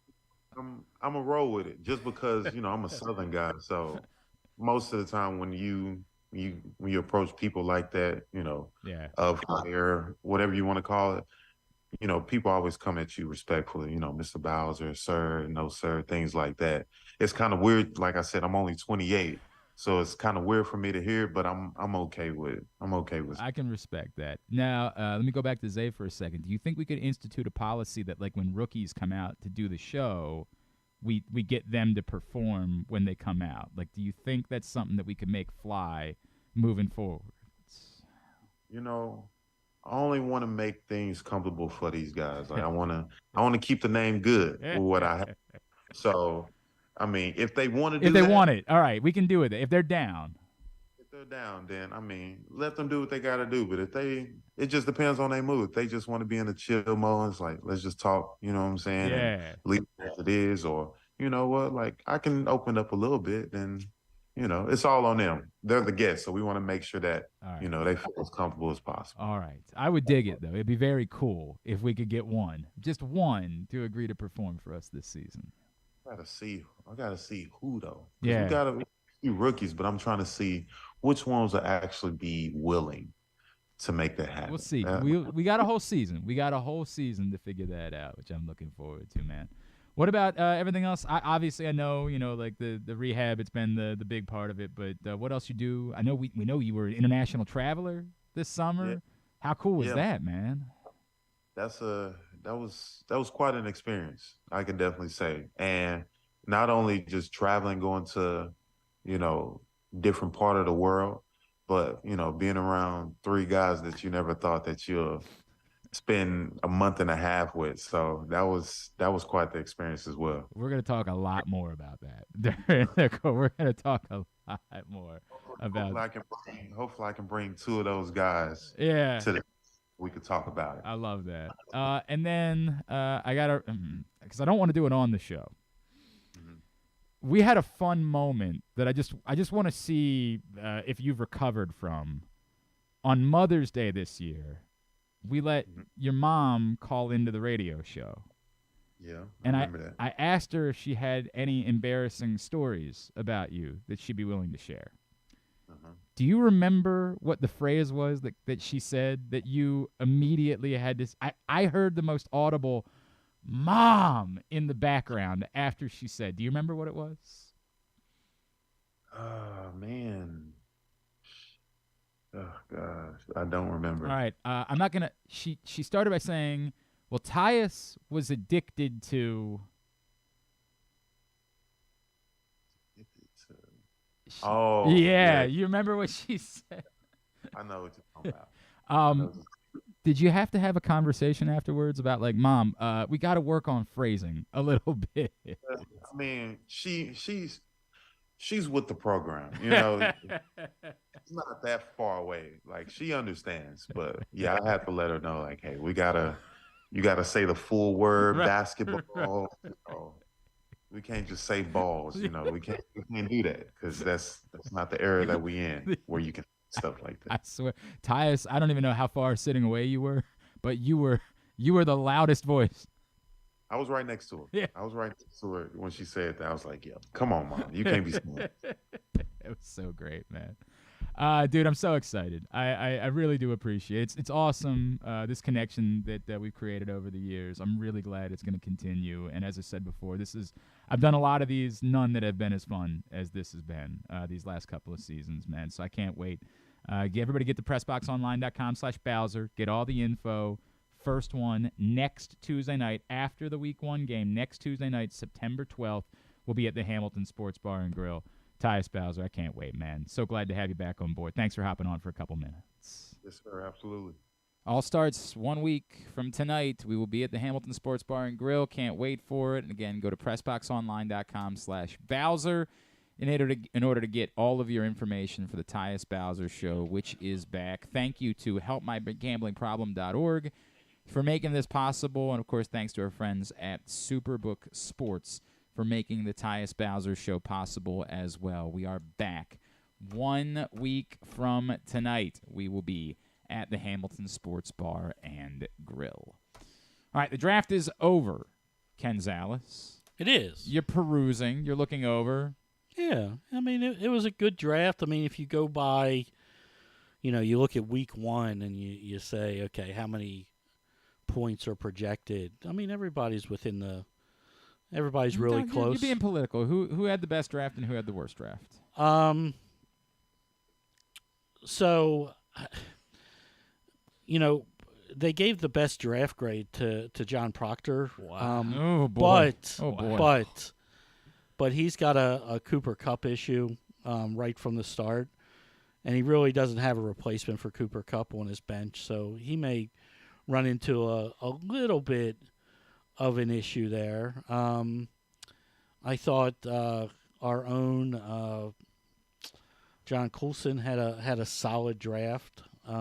He's got especially if Hunt signed somewhere of significance, took a little bit of risk there. He's got some moves that he can make off of his bench that can go. KO's team looks pretty strong to me. I love Jacobs Pierce at the running back position.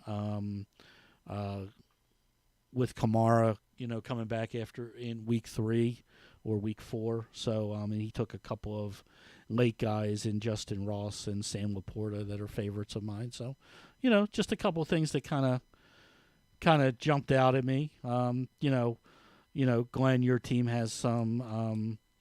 You have some moves to make. You didn't draft a kicker, so I'm adding a kicker now. You didn't do that. I'm adding my kicker at the moment. When your kicker gets added, it'll like your team a little bit better. I think your team.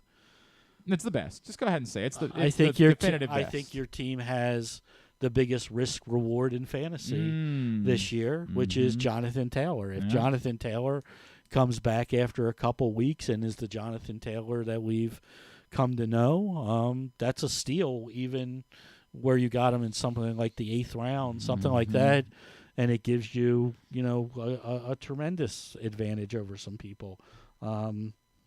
There's some things that are kind of funky. You right now have 2 tight ends in your starting lineup. I do. Jeremy Kahn has 2 tight ends in his starting lineup, right now. And, but it's going to be an interesting league because, with the 3 flexes, there's so many. What about the guy who's not playing? What are we doing about that? He'll play. You better talk to him. He'll play. He's got to pay his $20 too. I mean, he changed his name already to AFC Richmond. Come on. Did he really? Yeah. All right, then he's playing. There's no choice. We're not letting him out of that. I am so sick of him. What are we doing about Stick? He's trying to quit everything. Right? We got to get him back. We got to really deal with whether or not there's an issue going on there. At some point, we need to sit down. I play him week 1. We're the only friends he has, I'm pretty sure. So we need to sit down and have an intervention with him at some point. I can't believe you said this guy had the best draft. That actually hurts me to my core that you said that. John Proctor, did you hear what he just said? Oh, I heard it. Yeah. John Proctor actually took his pants off immediately after he said that. What did you like about your draft, Proctor? I did not like Dobbins being scooped up right before I was about to take him by KZ. If you had let me know. That wasn't great. But I like Kupp falling to the 2nd. That was nice of you guys. No, see, you're not. Why are you not worried about Cooper Kupp's injury? I think they'll probably rest him and then bring him back healthy. And then I'll have a top 5 pick in the 2nd round. It'll be fine. All right, fair enough. I think your team stinks. Honestly, if I'm just looking at it objectively, I think it's terrible. Ken Walker, I mean, what is that guy? That guy's terrible. Christian Watson, who I actually have to start in another league that Proctor and I are in because I didn't go running wide receivers early at all, so that's where we are. Yeah, it's terrible. It's terrible. You should be ashamed of yourself. You're in love with Travis Kelce in the 1st round. I can confirm 2 drafts consecutively that Proctor has gone Kelce very early in the draft in the top 6 picks. It's uncharacteristic for me, but I figured if I'm doing it, I'm just all in this year. You're just committing. So. This is commit to the bit situation at this point. That's it, yeah. And if it sucks, then I'll never do it again. All right. Well, I need you to not be good because we have stakes now. So I need you to stink in both this league, and so I am rooting drastically against. I hope Travis Kelce gets hurt tomorrow. Frankly, is the way that I feel about it. I took Kelce in another league. Not my problem. I've come in 2nd place in this league, I think 3 times. So I'm trying to win it once. The idea, though, is that that's going to be something that matters moving forward because we actually want people to try in this league. I always try. I try in every league. You and Proctor, apparently. There's a list of people who tried in this league. Anything you do, you have to try. All right. You put together some sort of a funky thing. What? Tell me about the quiz this week. It's just a Jeopardy format, so we have two rounds and then a final. Nothing too crazy. There's a chance KZ, when he heard that you were doing this, was like, I don't know anything about anything. I don't. And so it's sports. I'm not really good at sports. We'll see how that goes. John Proctor quiz. You might be all right. We didn't get to play trivia last night, so I'm looking forward to this. I get to test myself a little bit. John Proctor quiz is brought to you by the print issue of PressBox, which is available for free at your neighborhood Royal Farms, any of the hundreds of locations around town where you find PressBox, or read it all at PressBoxOnline.com. Great cover story from Bo Smolka about the future of the Ravens with Lamar Jackson now safely under contract. Go pick it up right now. All right, so what are the categories? All right, so for the Jeopardy round, the categories we can are... share this. Thank you. Yeah. Hayes Now. Hayes? You're an all-star. Oh, you son of a bitch. Oh. Get your game on and get paid. All right, hang on. Hayes Now. You're an all-star. Yep. Get your game on. Game on. And get paid. Of course, a friend of the program, Steve Harwell, passed away yesterday. The singer of the band Smash Mouth is no longer with us. And of course, as those of you remember, we made I don't even remember what the penalty was for, but we made the penalty that one of us would have to attend the entirety of a Smash Mouth concert, which, as everyone knows, look, we can say nice things about Steve Harwell, but what we're not going to do is rewrite the history of Smash Mouth. an abomination of music, an absolute musical abomination Smash Mouth was. And so I lost whatever this contest was, and I had to go to the Smash Mouth show, and I looked around, and there were so many people that were non-ironically at this concert, that were there having the time of their life, listening to this abomination of music. And I did some live videos about it, and I made fun of it. And then the Smash Mouth Twitter account found out what we were doing, and then they started. One of my comments was, oh my God, there's so many people dancing along with Smash Mouth, and they tweeted back like, so were you. We saw you, G. And I was like, oh, you sons of bitches. And so we had a back and forth for a little while with Smash Mouth. I don't know if Steve Harwell was running the account or not, but safe home Steve Harwell, who seemed, other than that incident with the bread out in whatever that event was in Colorado, who seemed like a fun guy. I actually have some people that in my life that knew Steve Harwell and said he was a really good guy, but safe home to him. And Proctor, this has haunted me now. Everywhere we've gone, they have haunted me with Smash Mouth music, and so that is the reason for the theme. Is it 2, 4, 6, 8, 10? What is the number? It's there's 100, 200, 300 for each one, and there is one double Jeopardy in here. One double Jeopardy in there. All right, very good. Ken, you can pick the first. Where do you want to go first? Let's go Hayes now for 200. Oh, and so I'm guessing Ken just gets the first opportunity. We're not buzzing in, or do you want us to buzz in? Yeah, this is just like Jeopardy. Ken will get the first chance, and then you can steal it if he gets it wrong. Okay, all right. Well, that's not like Jeopardy, but I get it. I get it. Right. We don't have the buzzers. That's just like Jeopardy. No, they buzz in Jeopardy, and somebody gets to answer who buzzes in first. That's how Jeopardy. Well, I'll tell you about Jeopardy. We don't have buzzers. Yes, I understand. All right, very good. All right. Okay, so Ken, for 200, this Hall of Famer was drafted by the Dallas Cowboys in the 1964 NFL Draft and the Denver Broncos in the 1964 AFL Draft. He chose Dallas. Oh, God. Oh. Roger Staubach. I don't know. If you don't know, you don't have to answer. Because what's the difference? I think you lose points. Yeah, you'll lose. You'll get negative points for incorrect answers. Okay, I don't know. Okay, Glenn, you can steal. Well, I assume that would be who is Bob Hayes. Bob Hayes is correct. Yeah, I assume. Did you pick up on what the category? Did you pick up on the? Okay, all right, very good. All right, so now it's to Glenn. I'll go Hayes now for 100. This is the university that current Baltimore Oriole Austin Hayes attended in Florida.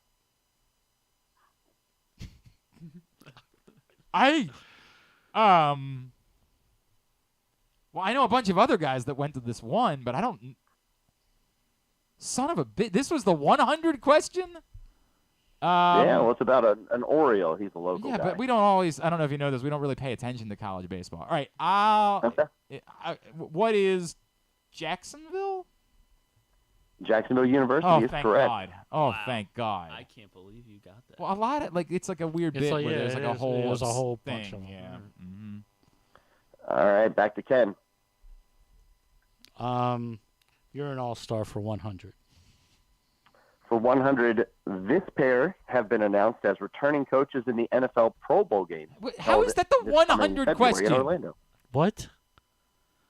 This pair have been announced as returning coaches for the NFL Pro Bowl games in Orlando this coming February. It's the Pro Bowl. I have no earthly idea. Who is Peyton and Eli Manning? Correct. Yeah, it's the only pair I could think of that would make sense. Didn't know they were the coaches last year. I did not know that, but it was the only pair that would make sense. So, yeah, I mean it's a Pro Bowl question, so I figured that was all right. That was easy enough. All right. If that's the 100, I don't think we're getting anything else in this category. You're an all-star for 2. Well, this is the double Jeopardy. Oh, I'm going true daily double, 100%. Yeah. True daily double, 400 points. Yeah. This player was the first ever rookie all-star in MLB history in 1936. Go ahead. If I get any question right in this entire thing. This is insane. The first ever rookie all-star in 1936. First ever. In 36. Who is Lou Gehrig? Oh, I'm sorry. You're back to 0 points. Yeah, that's fine. Correct response. Jolton Joe Damascus. Here Well, he's you're good. close. You're yeah, close. it was the same team. You're in the right ballpark. Had the right idea. All right. All right. Go ahead, Ken. This is going to be a bloodbath. Okay. What a bloodbath. Haysdale for 300. Let's just.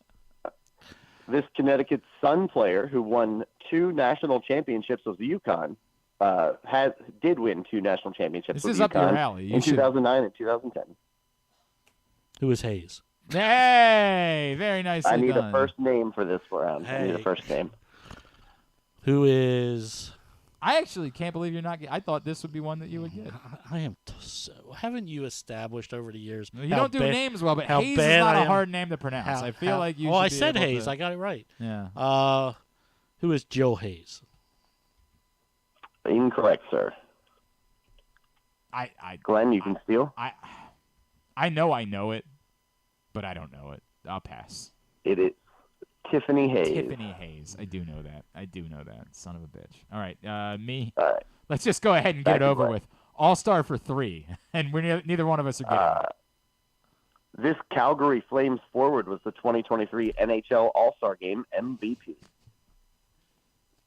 What was the question? Calgary Flames forward was the 2023 All-Star Game MVP. What do the Flames play? The only Calgary Flames player I can name, who is Matthew Tkachuk. Sorry, it was Alex. He's not. Tkachuk. Oh, he's not. That's. Oh no, wait. Maybe it was. Maybe it wasn't. I wrote the wrong name. I'll double check. But you think you got that one right? Okay, I thought. I actually don't know if there's another. I'm pretty sure There is, but he plays for Ontario, I think. So I might have accidentally written his brother's name. But all right, I'll double check it and tell you in a second. all right. Actually, Griff, tell Griff to look up who the This is All-Star Game MVP was. high drama in this moment. High drama. Yeah. Well, we're gonna give it back to KZ while I'm checking. Get paid for 1. This is going well. This is going so well. For 1 on Get Paid, recently signing an extension. This tight end is the highest paid at the position by annual salary. Hawkinson. It is Matthew Tkachuk, by the way. It is, yes. Hawkinson. It is Hawkinson. Oh, I got one right. All right, There you congratulations. I'm on the board. That's the 100. Get paid for 2. The ATP all-time career prize money leaders for males are Djokovic, Nadal, Federer, and then this man. All-time prize money. Who is Andy Murray? Correct. Yeah. I mean, I get he didn't win as much as other guys did, but the era is the difference. Mm-hmm. All right, back to Get Paid 3. Back to KZ. Get Paid 3. These siblings are both top 10 in career F1 racing winnings. Some European Russian name guys. Yes. Ooh, Fitzgerald. You mispronounced it, I think. I can't give it to you. Fitzgeralds. Incorrect, sir. Who are the Schumachers? It is the Schumachers. Hell yeah! It's the only brothers I know, so that's why I don't know if they were good or not. I'd like to request no hockey or racing questions, as they're not real sports. There will not be any more racing questions. It's your Actually, turn. maybe no. You no might more you might hockey want to as well. go with the 300 version and get your game on because there's a little separation now. Get your game on for 1. Don't tell me what to do. All right. Kobe Bryant is the second highest single game points leader in NBA history, behind only this player. Single game? Single game. Walt. Oh God. Oh, It is no. Walt. It's not. I was Walt. very concerned for you. For It's a most second certainly there. not Walt, but Single it is, game? It's Wilt. Wilt, sorry. Yeah. So I. Walt Chamberlain. Yeah. Jesus Christ. Okay, you know what I meant. I do know what you meant. Walt Chamberlain. And if the Walt circumstances Chamberlain. if the circumstances were different, I would demand that be an incorrect I answer. have given. Yeah. I would give you any name All right, whatsoever. get your game on for 2. Oh, Walt. All right, get your game on Walt for 2. Chamberlain. Yeah. Lionel Messi Luis Adriano, and most recently this man have all scored 5 goals in a single Champions League game, tied for the record. Pass. KZ, you can steal if you want for 200. Hovland? Yeah, I'm going to give you that one. Holland. Erling Haaland. Holland. Yeah, not, Victor Hovland, of course, is a golfer. No, he knew who I meant. Yeah, I know, but it's not really how Jeopardy works. I spelled it right. We got Walt and Hovland. I mean, and Ken's all of a sudden right back in the game. He hasn't gotten anything right yet. He hasn't gotten one question actually right, and he's right back in the game. Oh, my God. Go ahead, all last right, one. So this one goes to Glenn then. No, it goes to Ken. It goes to Ken. Oh, no, right. This pro golfer holds the U.S. Open record for lowest score for 72 holes with 268. Tiger Woods. Back to negative for you. Not negative, but he's down to 100. Oh, no, that takes him to negative 200 again. What? I thought he just got 300 to bring him up to 400. I don't care. Minus 3, minus 3. Whatever. 1, 2, 3. Who is Rory McIlroy, right?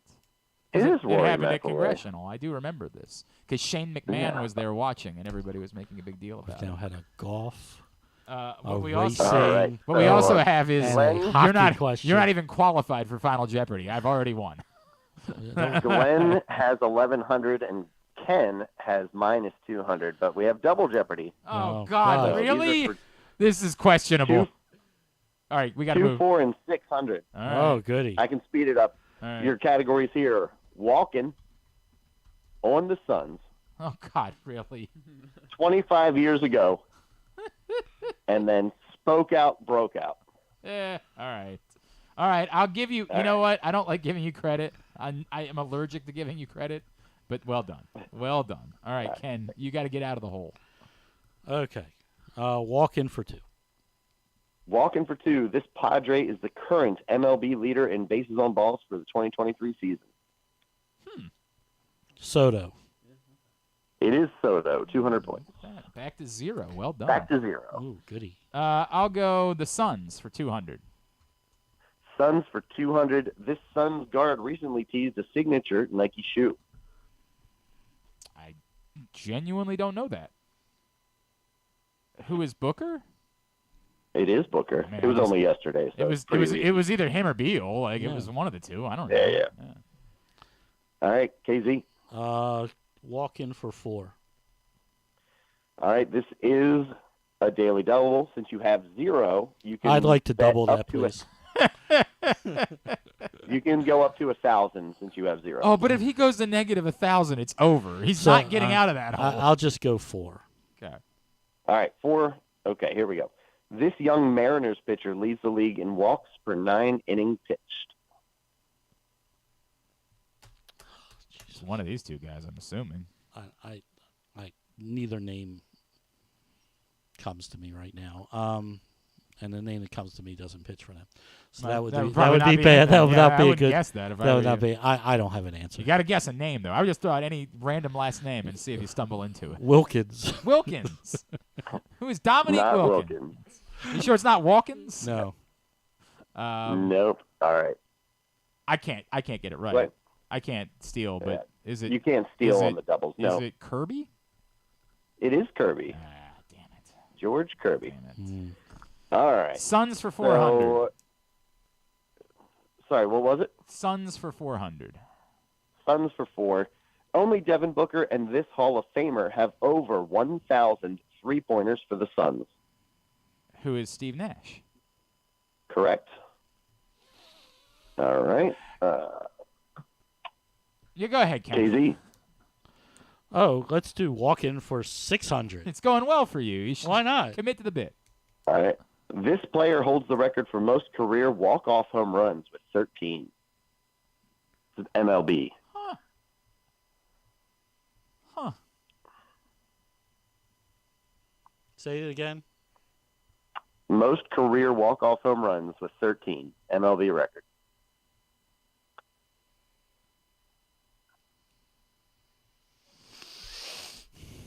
Bonds. Oh, no. I was going to say, if you don't know, you probably shouldn't guess. I don't care. Oh, boy. Glenn, you trying to steal? My guess was going to be Bonds, so I'm not going to. I'm going to choose not. Well, I have to guess. Do you want me to just to make coward. things more All right. interesting? You want to do make things more interesting? Yes. No. Do it. Who is Hank Aaron? No, minus 600 for you as well. Jim Thome. Jim Thome. All right, old Jim Thome. Yeah. Very good. Suns, of course, for 600. With 122 games more than the next closest. This 1975-76 Rookie of the Year has the most career games as a Phoenix Sun. Oh, I'm between two guys. But, hell, I'm up by a lot. Who is Alvin Adams? It is Alvin Adams. Yeah! On the plus side, I've never heard of Alvin Adams, so we're good. No. He was the 1975-1976 Rookie of the Year. He played the most career games for correct. the Suns. I'm surprised you didn't know those things. I'm surprised. Since Proctor just said it, surprised you didn't know that. No idea who he is. All right, you got 25 years ago or spoke out, broke out, KZ. 600, 25 years ago. Why not? Let's see how. How well do you know 1998? Not well. Oh, good. Victory Gallup upset this horse's bid at a Triple Crown Just- win in just move on. 1998. Just move on. Oh, it wasn't. Hang on, it wasn't. If it wasn't just- that guy, who is Funny Side? Ooh, Glenn loses 600. It was real quiet. Real quiet. Oh son of a my bitch. God! I was almost. Well, I was gonna say Smarty Jones, but Smarty Jones was like 2000, So I that's- think. Yeah. Yeah. Yep. Mm. All right, to Glenn. Let's go 25 years ago for 4. This then WAC team and favorite team of my cousin Vinny lost to Kentucky in an NCAA men's basketball championship. Well done. What is Utah? That is correct. Yeah. Back to KZ. What's left? 25 years for 2. Both of these teams were added to the 1998 MLB expansion. Or added to the MLB in the 1998 expansion. You really should get this. Well, Blue Jays. Oh no. Oh, No. Oh, I oh no. Mariners. I don't know. Oh God. Nailed it. The winners Glenn, of the help 'em out. 1992 World Series came into the league in 1998. Who are the Diamondbacks and the Rays? That is correct. Great. I believe you kept me here right. just for this, because I was ready to walk out. I'll go spoke out, broke out for 2. Okay, this is the year that Kaepernick and Eric Reed of the 49ers first knelt during the national anthem. What is 2019? Incorrect. Oh, damn it. Hold on. First. Hold on a second. Yeah, I did know that. So, 23. Mm-hmm. Oh, he's taking his shoes off. This is uncomfortable for everybody. My. Yeah, right. Too much math being done here. I was to understand there would be no 17. math. 20. Ooh, close. It was 2016. Wow, I didn't think it was that far back. I screwed that up. All right. All Okay. right. Yeah, feels a lot closer, but All right. all right. Go ahead, Ken. KZ. 4 or 6. Don't worry, you can't get back to 0. So no matter what you do, it's not going to matter. There's no Technically, he can. Oh. 6. That wasn't the way to go, but here we go. After injuries and poor play held him to 535 passing yards and 6 touchdowns in 2010, this player broke out for 5,038 yards and 41 touchdowns the following year. How many touchdowns? 41 and 5,000 yards. I have no idea. Dante Culpepper. In 2010. Yeah. I have no idea. Yeah.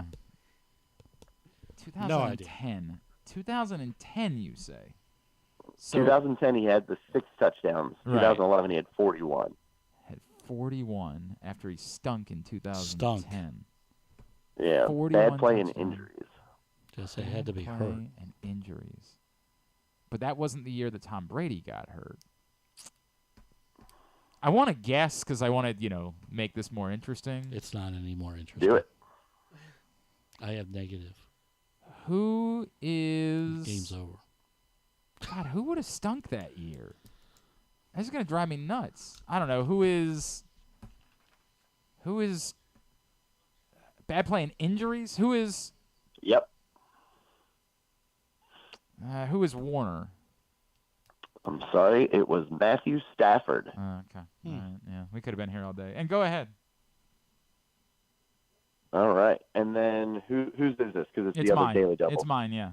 Okay. And go ahead, make it a true You have daily double. 900, Right. right? This means... All right, true daily Actually, you know double. what? I should make it $8.99. Yeah, $8.99. $8.99. $8.99 is what I'm wagering. One of the two athletes who raised a gloved fist on the winner's podium for the 200-meter race in the 1968 Olympics. Dr. John Carlos. That is correct. So you get another $8.99. Yeah. The other, any idea who the other one was? Tommy Smith, right? Tommy Smith, that's correct. Yeah. I know knew that things. one. I know That's things. the only one I knew. Oh, you didn't know John Carlos? No, but I knew Tommy Smith. Dr. John Carlos is an amazing person. All right. Glenn has $17.99. Well, Ken's probably Kevin has close. minus 800. Minus 800, I that's thought it was much worse I than thought that. it was much yeah, worse than I that. thought it was way worse than that. Okay, I'd like to wager 0. All right. Well, I'll let you wager up to 500 so you have a chance at catching Glenn. Glenn can wager I would whatever have he to go wants into here. the negatives then in order to do that. I don't think I have a Yeah. chance. I've answered like 3 questions right on. I'm going to wager $17.99 and I win. Right. Like, that's how this works. Whatever. Just do the question. I won. All right. The subject is Astros Lounge. And here is your question. 60 seconds. Name as many of the top 6 Houston Astros in the history of the franchise with the top WAR, wins above replacement, as you dare. Oh, I get it, because you can wager up to. I see now. I understand things. Yeah, it's the regular Proctor final, so you I'd you screw can that lose up. multiple. Oh, man. You know what? I'm going to go for it. Why not? Why not?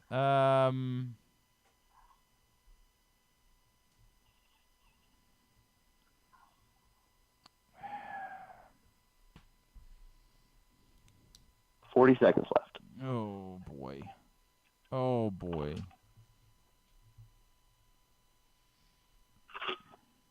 You gave up after a few? I wrote my 4. You wrote 4? Yeah. Okay, then I'll write 4 as well. And we'll see. We'll just see how it goes. Probably the same ones. Might be. Might very well be. All right, we're done. We're done. All right. We're done. We'll Yes. start with Ken. Do you want all 4? Yeah, go ahead. Yeah, give me all 4. Altuve, Biggio, Bagwell, Bregman. I went Altuve, Biggio, Bagwell, Verlander.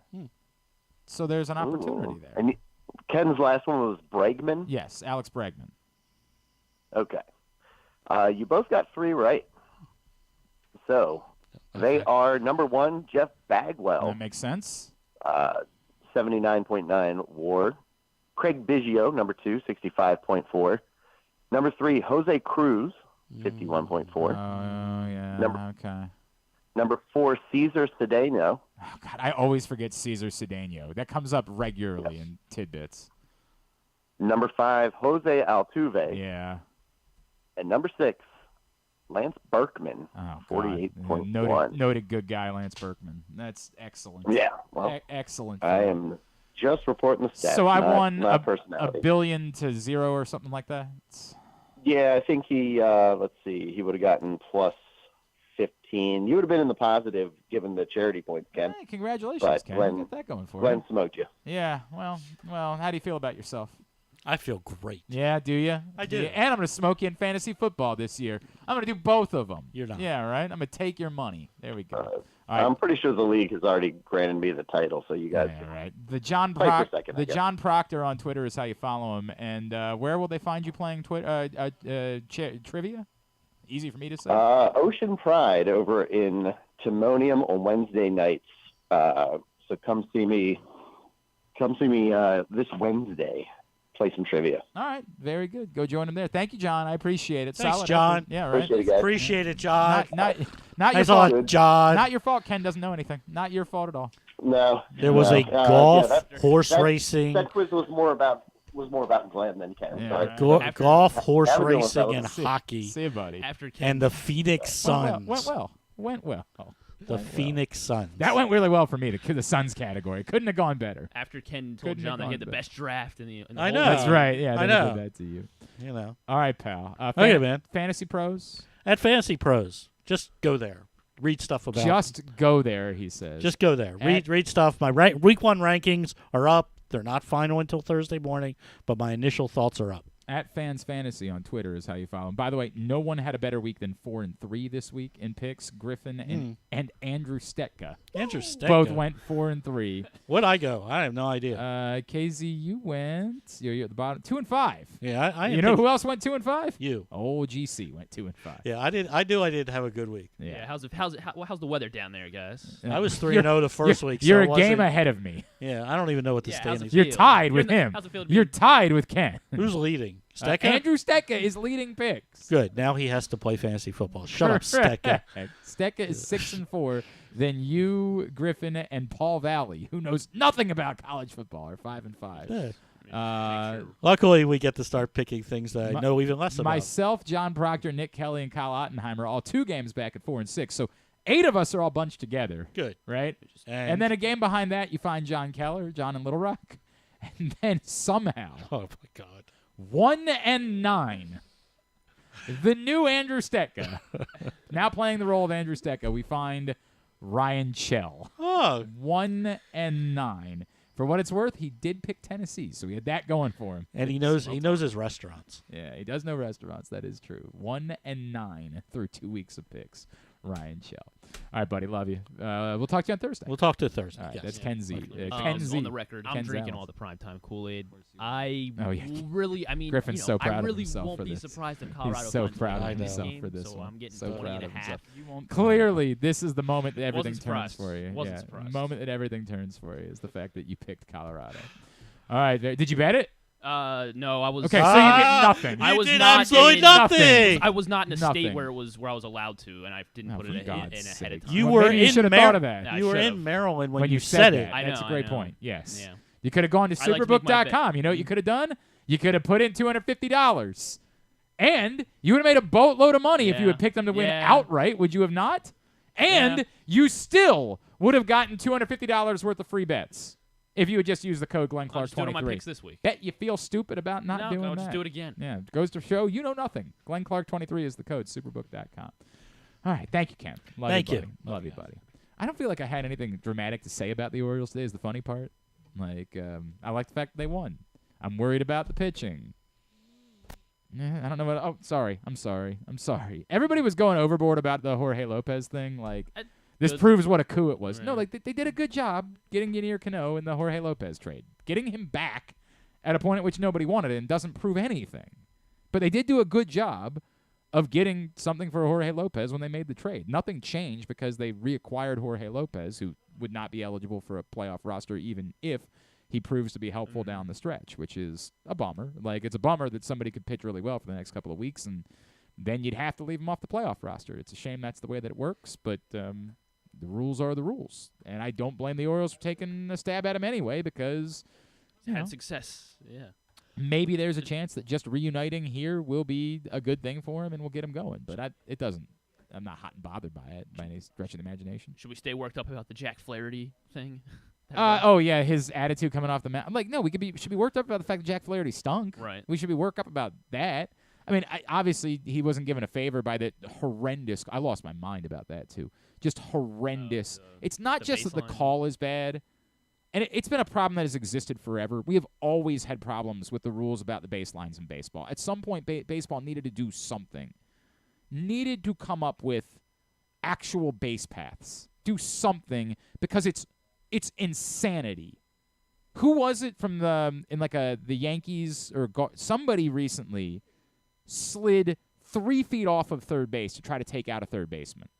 And I don't remember who it was. It involved the Yankees. Either they were the one doing the sliding or they were slid at. We have the internet. We can come up with this. Yankees slide third base. And everything's back in April, so that was something related to Aaron Judge. Slide at third base. Let me see if that comes up with it. It was recent. Okay, and I'm not getting it, so I don't know. We'll find it. We'll find it at some point. Moral of the story being, it can't just be that we accept this. Either you have to actually draw base paths on the diamond somehow, or you have to tell if the umpires they have to enforce the rules at some point. This is absurd. It's utter absurdity. And making it worse, it's much like when I talk about what happened at the end of that NFC Championship game, the Saints-Rams game, that the NFL was so worked up about that they tried to create some cockamamie new rule in order to fix it, then a year in realized they didn't like it and just gave up.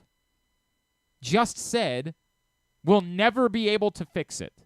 So that if something that egregious were to occur again this year in the NFC Championship game, the exact same result would occur. We'd shrug. We'd say, sorry, missed it.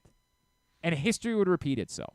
It's embarrassing that in this high level of sports, there's no thought to, hey, we've got to be able to fix these egregious errors. When they're egregious, we got to do something about them. It can't just be that everyone with a brain can see that there is a base runner who is 3 feet into the infield grass, but we can only go to replay and look at whether or not he was tagged. We have no ability to go to replay and say, that guy was 3 feet in the infield grass. He's out. Because the rules say it's a judgment call, you can't review it. It's absurd. And every sport needs to have the ability to say, if the entire world can see how terribly wrong something is, we've got to be able to have a mechanism by which we can fix it. The answer can't just be, well, sorry, there's nothing we can do. It's embarrassing. It's always embarrassing. It continues to be embarrassing. And that was embarrassing on Sunday. But it doesn't forgive Jack Flaherty, who's just not been good enough. There's no way around it. And right now, if I was trying to build a postseason pitching staff, at the moment, neither Flaherty nor Gibson would be part of it. Now, I get it. It would require John Means to be back and be able to start, and that's still asking for an awful lot. But that's where I am. Like, those two guys have to earn their way onto a playoff rotation at this point. Maybe onto the playoff roster at this point. They do not just get to say, well, they're veterans, so they get us. They have to earn their way. Or you have to have no other choices. Like, if John Means literally can't do it, or one of these other dudes' arms falls off between now and then. But at the moment, to me, neither one of them has earned their way onto a playoff rotation. Just, it's the reality of the circumstances. Yeah. But I like that the Orioles are winning. Yes. I like that. I believe I did find it from 3.5 games up. 2014. Does that sound right? No. Oh, that's not what you're talking about. No. The Orioles, it was like an Orioles? No. The Orioles were not involved. It was something recent at it's third like base. this year. No. Oh, okay. Yeah, it involved the Yankees. But I don't remember what it was, and I can't find it, so whatever. It's what it is. All right, when we come back in, tidbit tubular, and we wrap up the show by chatting with Damascus' own Bryan Bresee, Saints rookie. That's next. Glenn Clark Radio. Visit Harford County this fall. Celebrate arts across Harford September 15th through the 30th with dance, theater, music, and visual arts. September 29th through October 1st is the largest Italian festival in Maryland, featuring entertainment, cooking demonstrations, a bocce tournament, and family fun. If you're headed to the Maryland 5-Star, stay and play in Harford County. While you're there, enjoy the scenic views atop the King and Queen seats and experience pumpkin patches, corn mazes, and fall brews along their Harford Libation Trail. For more info, head to visitharford.com. Maryland open. Join PressBox's fantasy football expert Joe Serpico and the rest of our Glenn Clark Radio gang at Sports and Social inside Live Casino, Maryland, Thursday, September 7th for the pro football season opener between Detroit and Kansas City. We will be there 7 p.m. where Joe Serpico will help you nail this fantasy football season. Just come by and Joe will consult you on your lineup, who to sit, who to start, who to target for in a trade, and who to pick up off waivers. Plus, we'll try to help you win some money as we watch the game. So join us for the season opener, improve your fantasy team, and have a great time at Live Casino and Hotels, Sports and Social. Soak up summertime fun in Charm City. Enjoy only in Baltimore festivals, mouth-watering eats, and endless entertainment. Cheer on the O's at Camden Yards. Pick crabs by the waterfront. Beat the heat inside a world-class museum and make memories that will last a lifetime. Go to baltimore.org for more information and to plan your visit. Why bet with the big boys this football season? Instead, try your hand with the local book, Superbook Sports, this fall. Superbook Sports is the book next door. Just a dedicated team of the best odds makers in Las Vegas, making sure you get the best prices and parlays anywhere. And now, Superbook will give you a bonus of up to $250 when you sign up and wager on the same day and use the promo code GlennClark23, GLENNCLARK23. So bet with the best and use the promo code GlennClark23 this football season with Superbook Sports. Visit superbook.com for terms and conditions. Gambling problem? Call 1-800-GAMBLER. Maryland drivers, did you know you can save up to 77% on tolls with an Easy Pass Maryland discount plan? That's right, 77%. It's never been easier. Pick the plan that's right for you at driveezmd.com. We'll keep you moving. What's up, everyone? It's Tyus Bowser, and I've had so much fun hanging out with Reeta and putting up with Glenn the last couple years that I've decided to do it again. Season 3 of the Tyus Bowser Show is happening this year, as we'll be all over town, giving you the chance to get to know me and some of my teammates. As we talk football, life in general, and just say what needs to be said. You can find out more about the show by going to PressBoxOnline.com/Bowser. If you don't live in the area, you can watch the shows live on Facebook and YouTube. And if you miss one, you can listen Friday nights at 105.7 The Fan. So we'll see you all season long for the Tyus Bowser Show, a partnership of PressBox and Great Ace Memorabilia. Gambling problem? Visit helpmygamblingproblem.org. The next Tyus Bowser Show is Tuesday, September 12th at the Hamilton Sports Bar and Grill, 5506 Harford Road. It's brought to you by Superbook Sports. It's a Maryland thing you wouldn't understand. Where the waves meet the shore, you will find Dorchester County. Hi, this is Jimmy Charles. When I think of Maryland, I think Dorchester County on the Eastern Shore, where it's open for making memories. Dorchester County, it's a Maryland thing. For more info, visit www.visitdorchester.org. It's a Maryland thing. Hell yeah. It's a Maryland thing.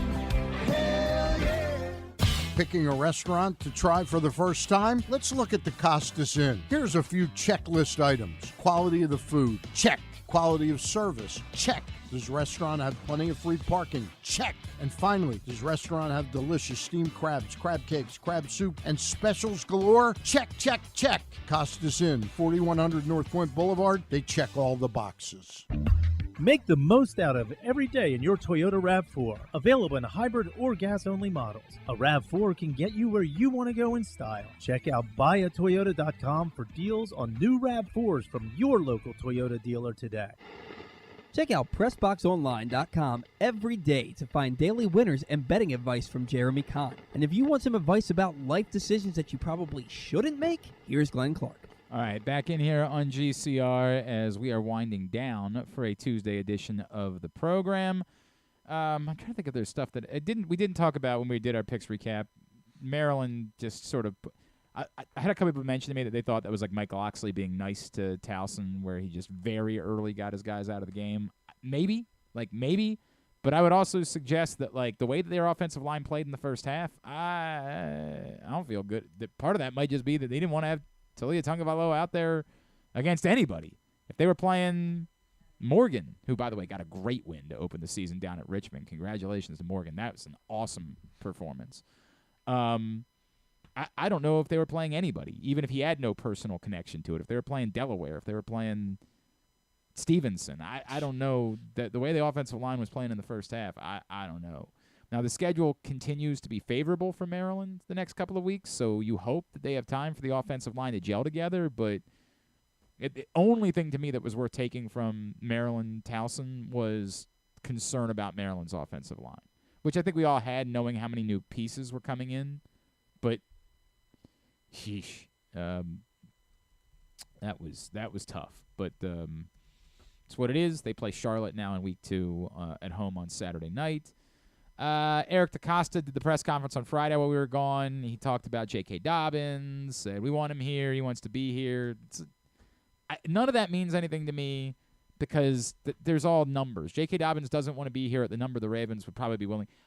If the point that has been made to me by a couple people, when I have brought up the fact that the Ravens just might say, come hell or high water, we'll never pay a running back because we paid our quarterback, the response that I always get from people over there is, that's very un-Ravens-like. The Ravens, traditionally, when a young player succeeds that they drafted and developed, they want to keep him around. There are always instances of guys that Matt Judon, of course, got away. Bart Scott got away. Like, there are always examples of guys that just decided they thought they could break the bank if they got the free agency, and so they did. And the Ravens weren't going to break the bank over them. And to mixed results, right? Like, Bart Scott was an effective player in New York, but by passing on Bart Scott, the Ravens were able to keep around Ray Lewis, and in the next few years, Ray Lewis was more impactful than Bart Scott was still at that point. Even when Bart Scott was at his most impactful and Ray Lewis was on the downside of his career, Ray Lewis was still arguably the better football player of the two, so it worked out. The Judon thing obviously has not worked out for the Ravens. That's been very bad.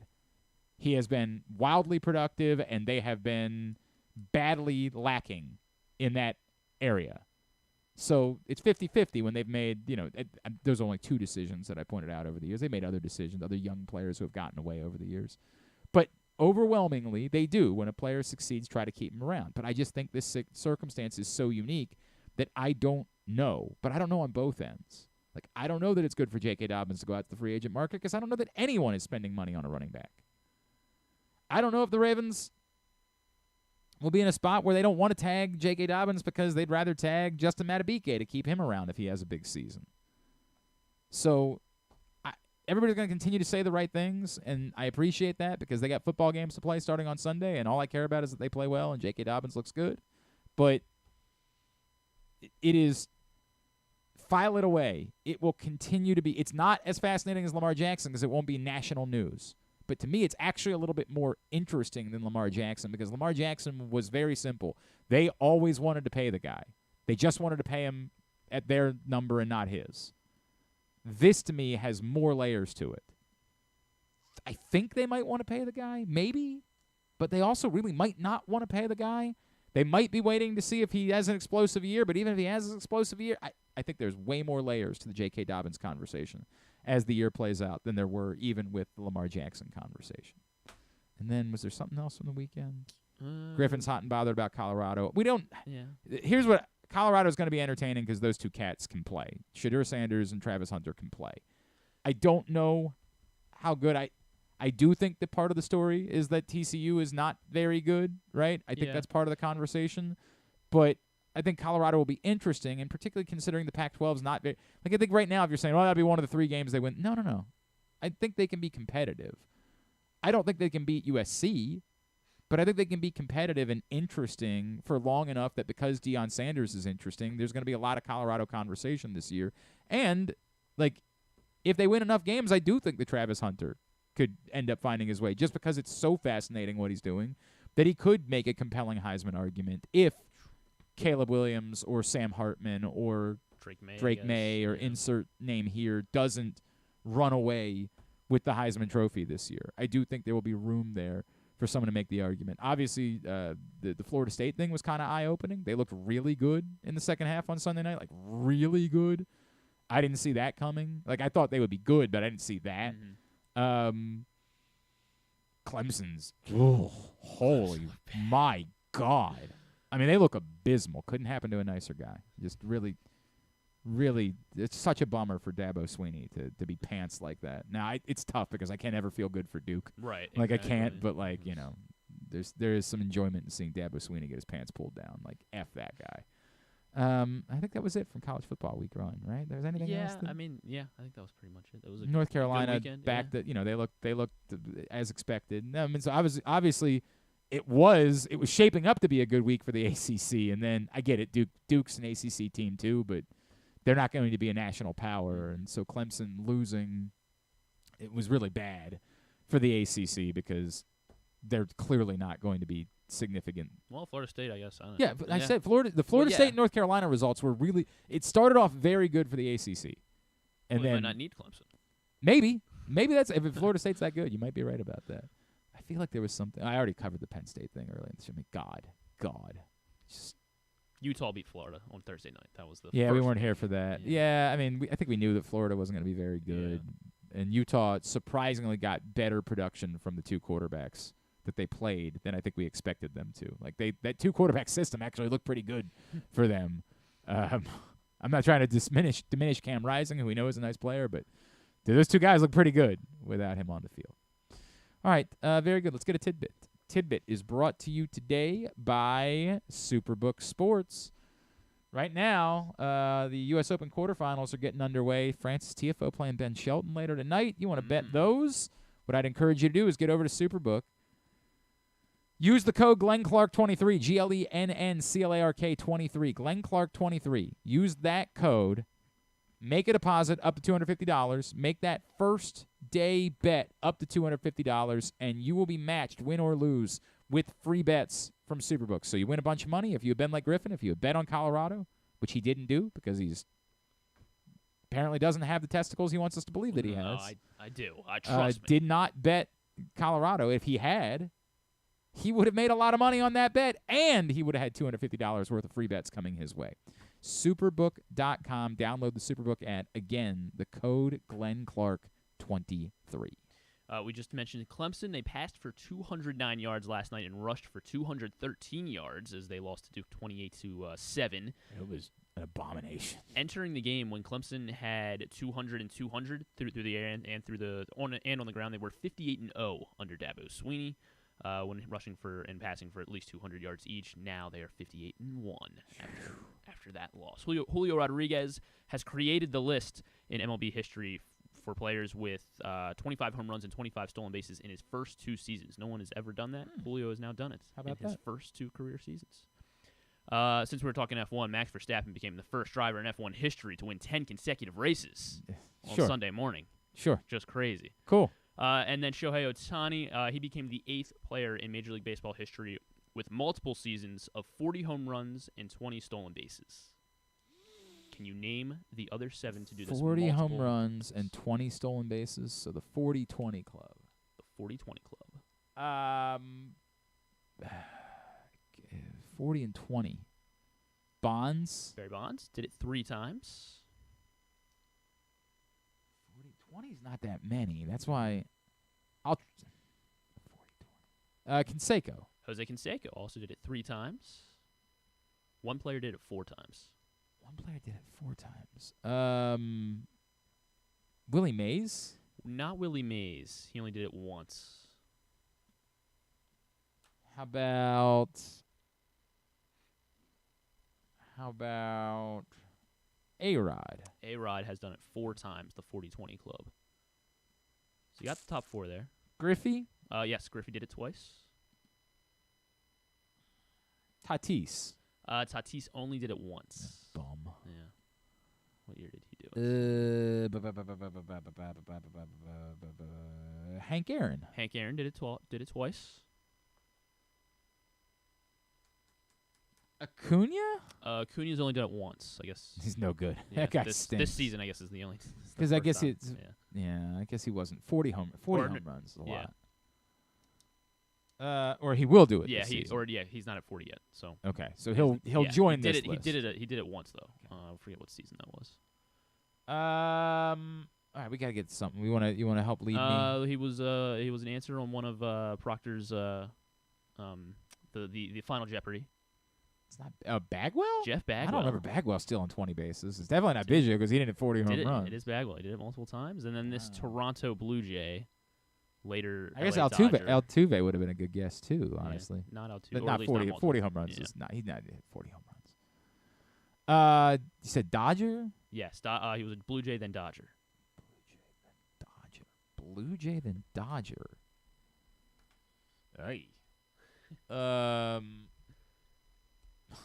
hope that's not on Immaculate Grid today. Delgado never played for the Dodgers. No. I'm looking for more hints. I mean, he's a very it's Sean Green. Oh, Sean Green, sure. Yeah. The only thing I remember about Sean Green is he didn't play on one of the Jewish holidays, and it became like some story back in 2001.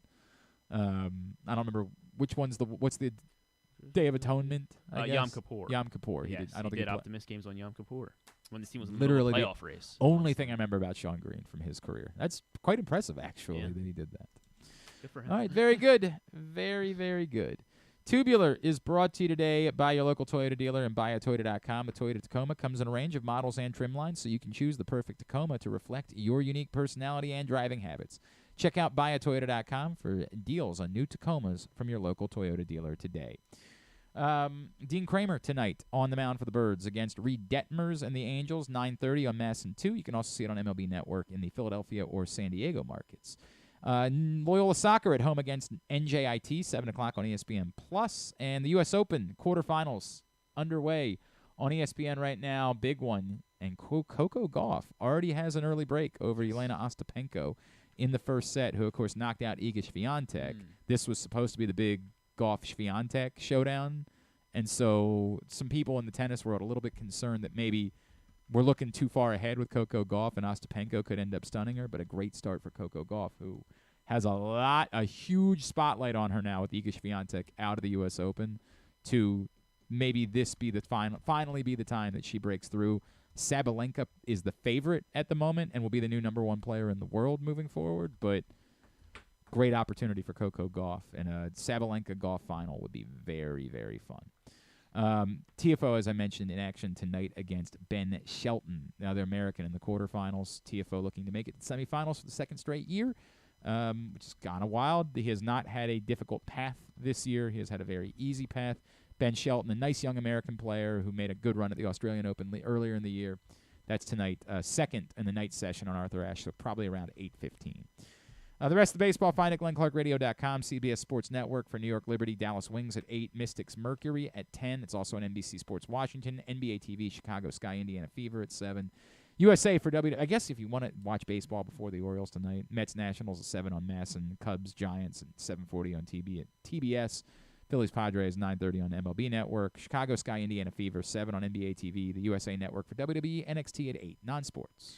It is the Hard Knocks season finale, the last episode featuring the New York Jets. So that's where it'd be great if, since the Orioles don't play until 9:45. All right, but it doesn't start until... It'll start until 10. Yep, not going to help. Star Wars Ahsoka, new episode of that on Disney Plus, of course, at 9 o'clock. New episode of Only Murders on Hulu. Prime Video has a docuseries called One Shot, Overtime Elite. It follows... some of the Elite League players, including Amen and Osor Thompson, who were lottery picks. Okay. So that might be interesting. Who knows? And then Season 4 of The Real Housewives of Salt Lake Oh, City. can't miss that. Bravo. That seems like a weird location for that show, but whatever. Why would I care? All right, very good. Thanks today to KZ and Joe Serpico and Proctor, and thanks also to Tyus and to Bryan Bresee, who's about to join us. We'll get all of it up in the greatest hits section of the Oh, my God, it's so good. tab at GlennClarkRadio.com. So tomorrow... I know Drew Forrester will join us. Along with Stuff and Things. Thanks to everybody at PressBox, all of our great sponsors and partners, including Visit Baltimore, Live Casino and Hotel, Maryland 5-Star, Glory Days Grill, Dorchester County, the Bowie Bay Sox, Royal Farms, Costas Inn, Superbook, Baltimore Orioles, Birdland Sports, Easy Pass, MD, Harford County, your local Toyota dealer, buyatoyota.com. Don't forget, we will be hanging out Sports and Social on Thursday night. Joe Serpico giving you personalized fantasy football consultation. And we'll just be hanging out, giving away great prizes, and watching the football opener. Looking forward to that. Thanks to Griffin at Griffin_Bass. Follow us, Twitter, Instagram, and TikTok at Glenn Clark Radio. Have a great Tuesday evening. Go Birds. We wrap up today's show. Another one of the local products is getting ready for the start of the NFL season. Bryan Bresee from Damascus, right here on GCR. We've been catching up with a lot of folks from this area who are getting ready for the start of the NFL season. And our next guest, man, I got to see him when I was calling the state championship games years ago. He was a beast at Damascus, and now he's getting ready for his rookie season after he was a first-round pick of the New Orleans Saints. He is Bryan Bresee, and he's with us now here on GCR. Bryan, it's Glenn back in Baltimore. It's great to chat, man. Thank you for taking the time for us. Absolutely. Thanks for having me. Hey, man, I don't even know where to begin. Where in the world does your freakish athleticism come from, man? Like, every time I watch you, you are just doing things that a man your size, I feel like, shouldn't be capable of doing. I think that's a big argument in my house, whether it comes from my mom or my dad. They both played college sports, Yeah. so I think they definitely rubbed off on me a little bit. I mean, like, when did you know? When in your life did you, like, wake up and, like, bro, I'm a little bit different than everybody else?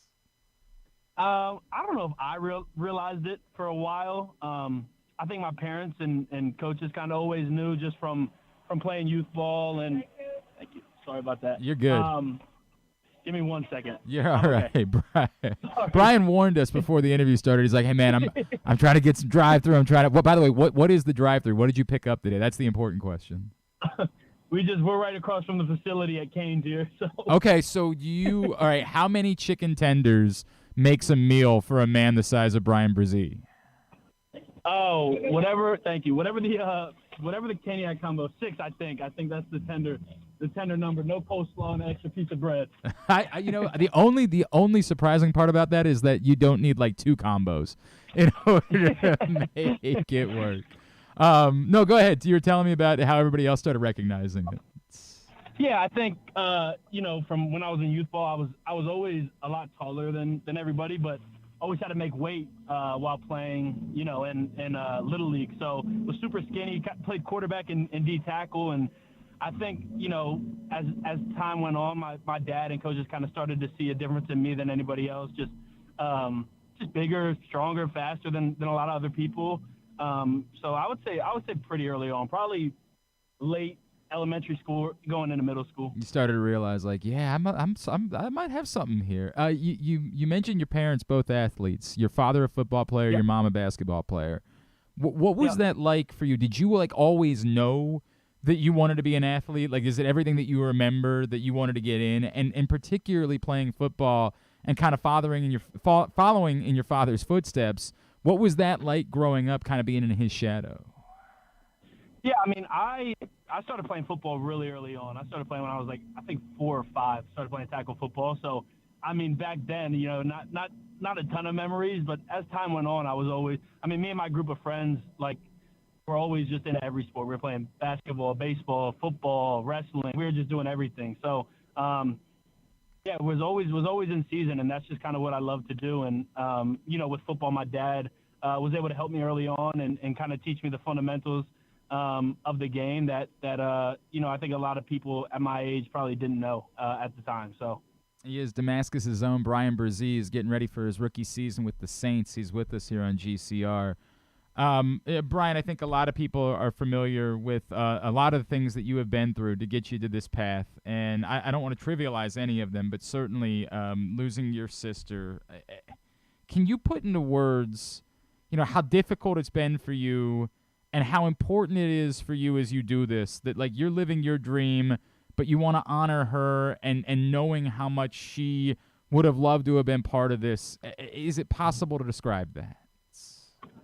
I think it's definitely difficult. Ella was always my biggest fan and biggest supporter, regardless of what she was going through. And, I know she'd be super proud of where I am now and kind of what's happened over the last few months. So just continuing to play for her and in her honor is a big deal for me. I feel like, there's a lot of people that like getting to the NFL, like, facing adversity on a field and maybe not having everything go your way. Like, let's be honest, right? Like a guy like you, everywhere you've been, you've kind of been the big dog. And I think that might be difficult for a lot of people. But given some of the adversity that you've already faced in your life, do you find yourself saying, hey, adjusting to the NFL is nothing given what I have been through over these last few years? I think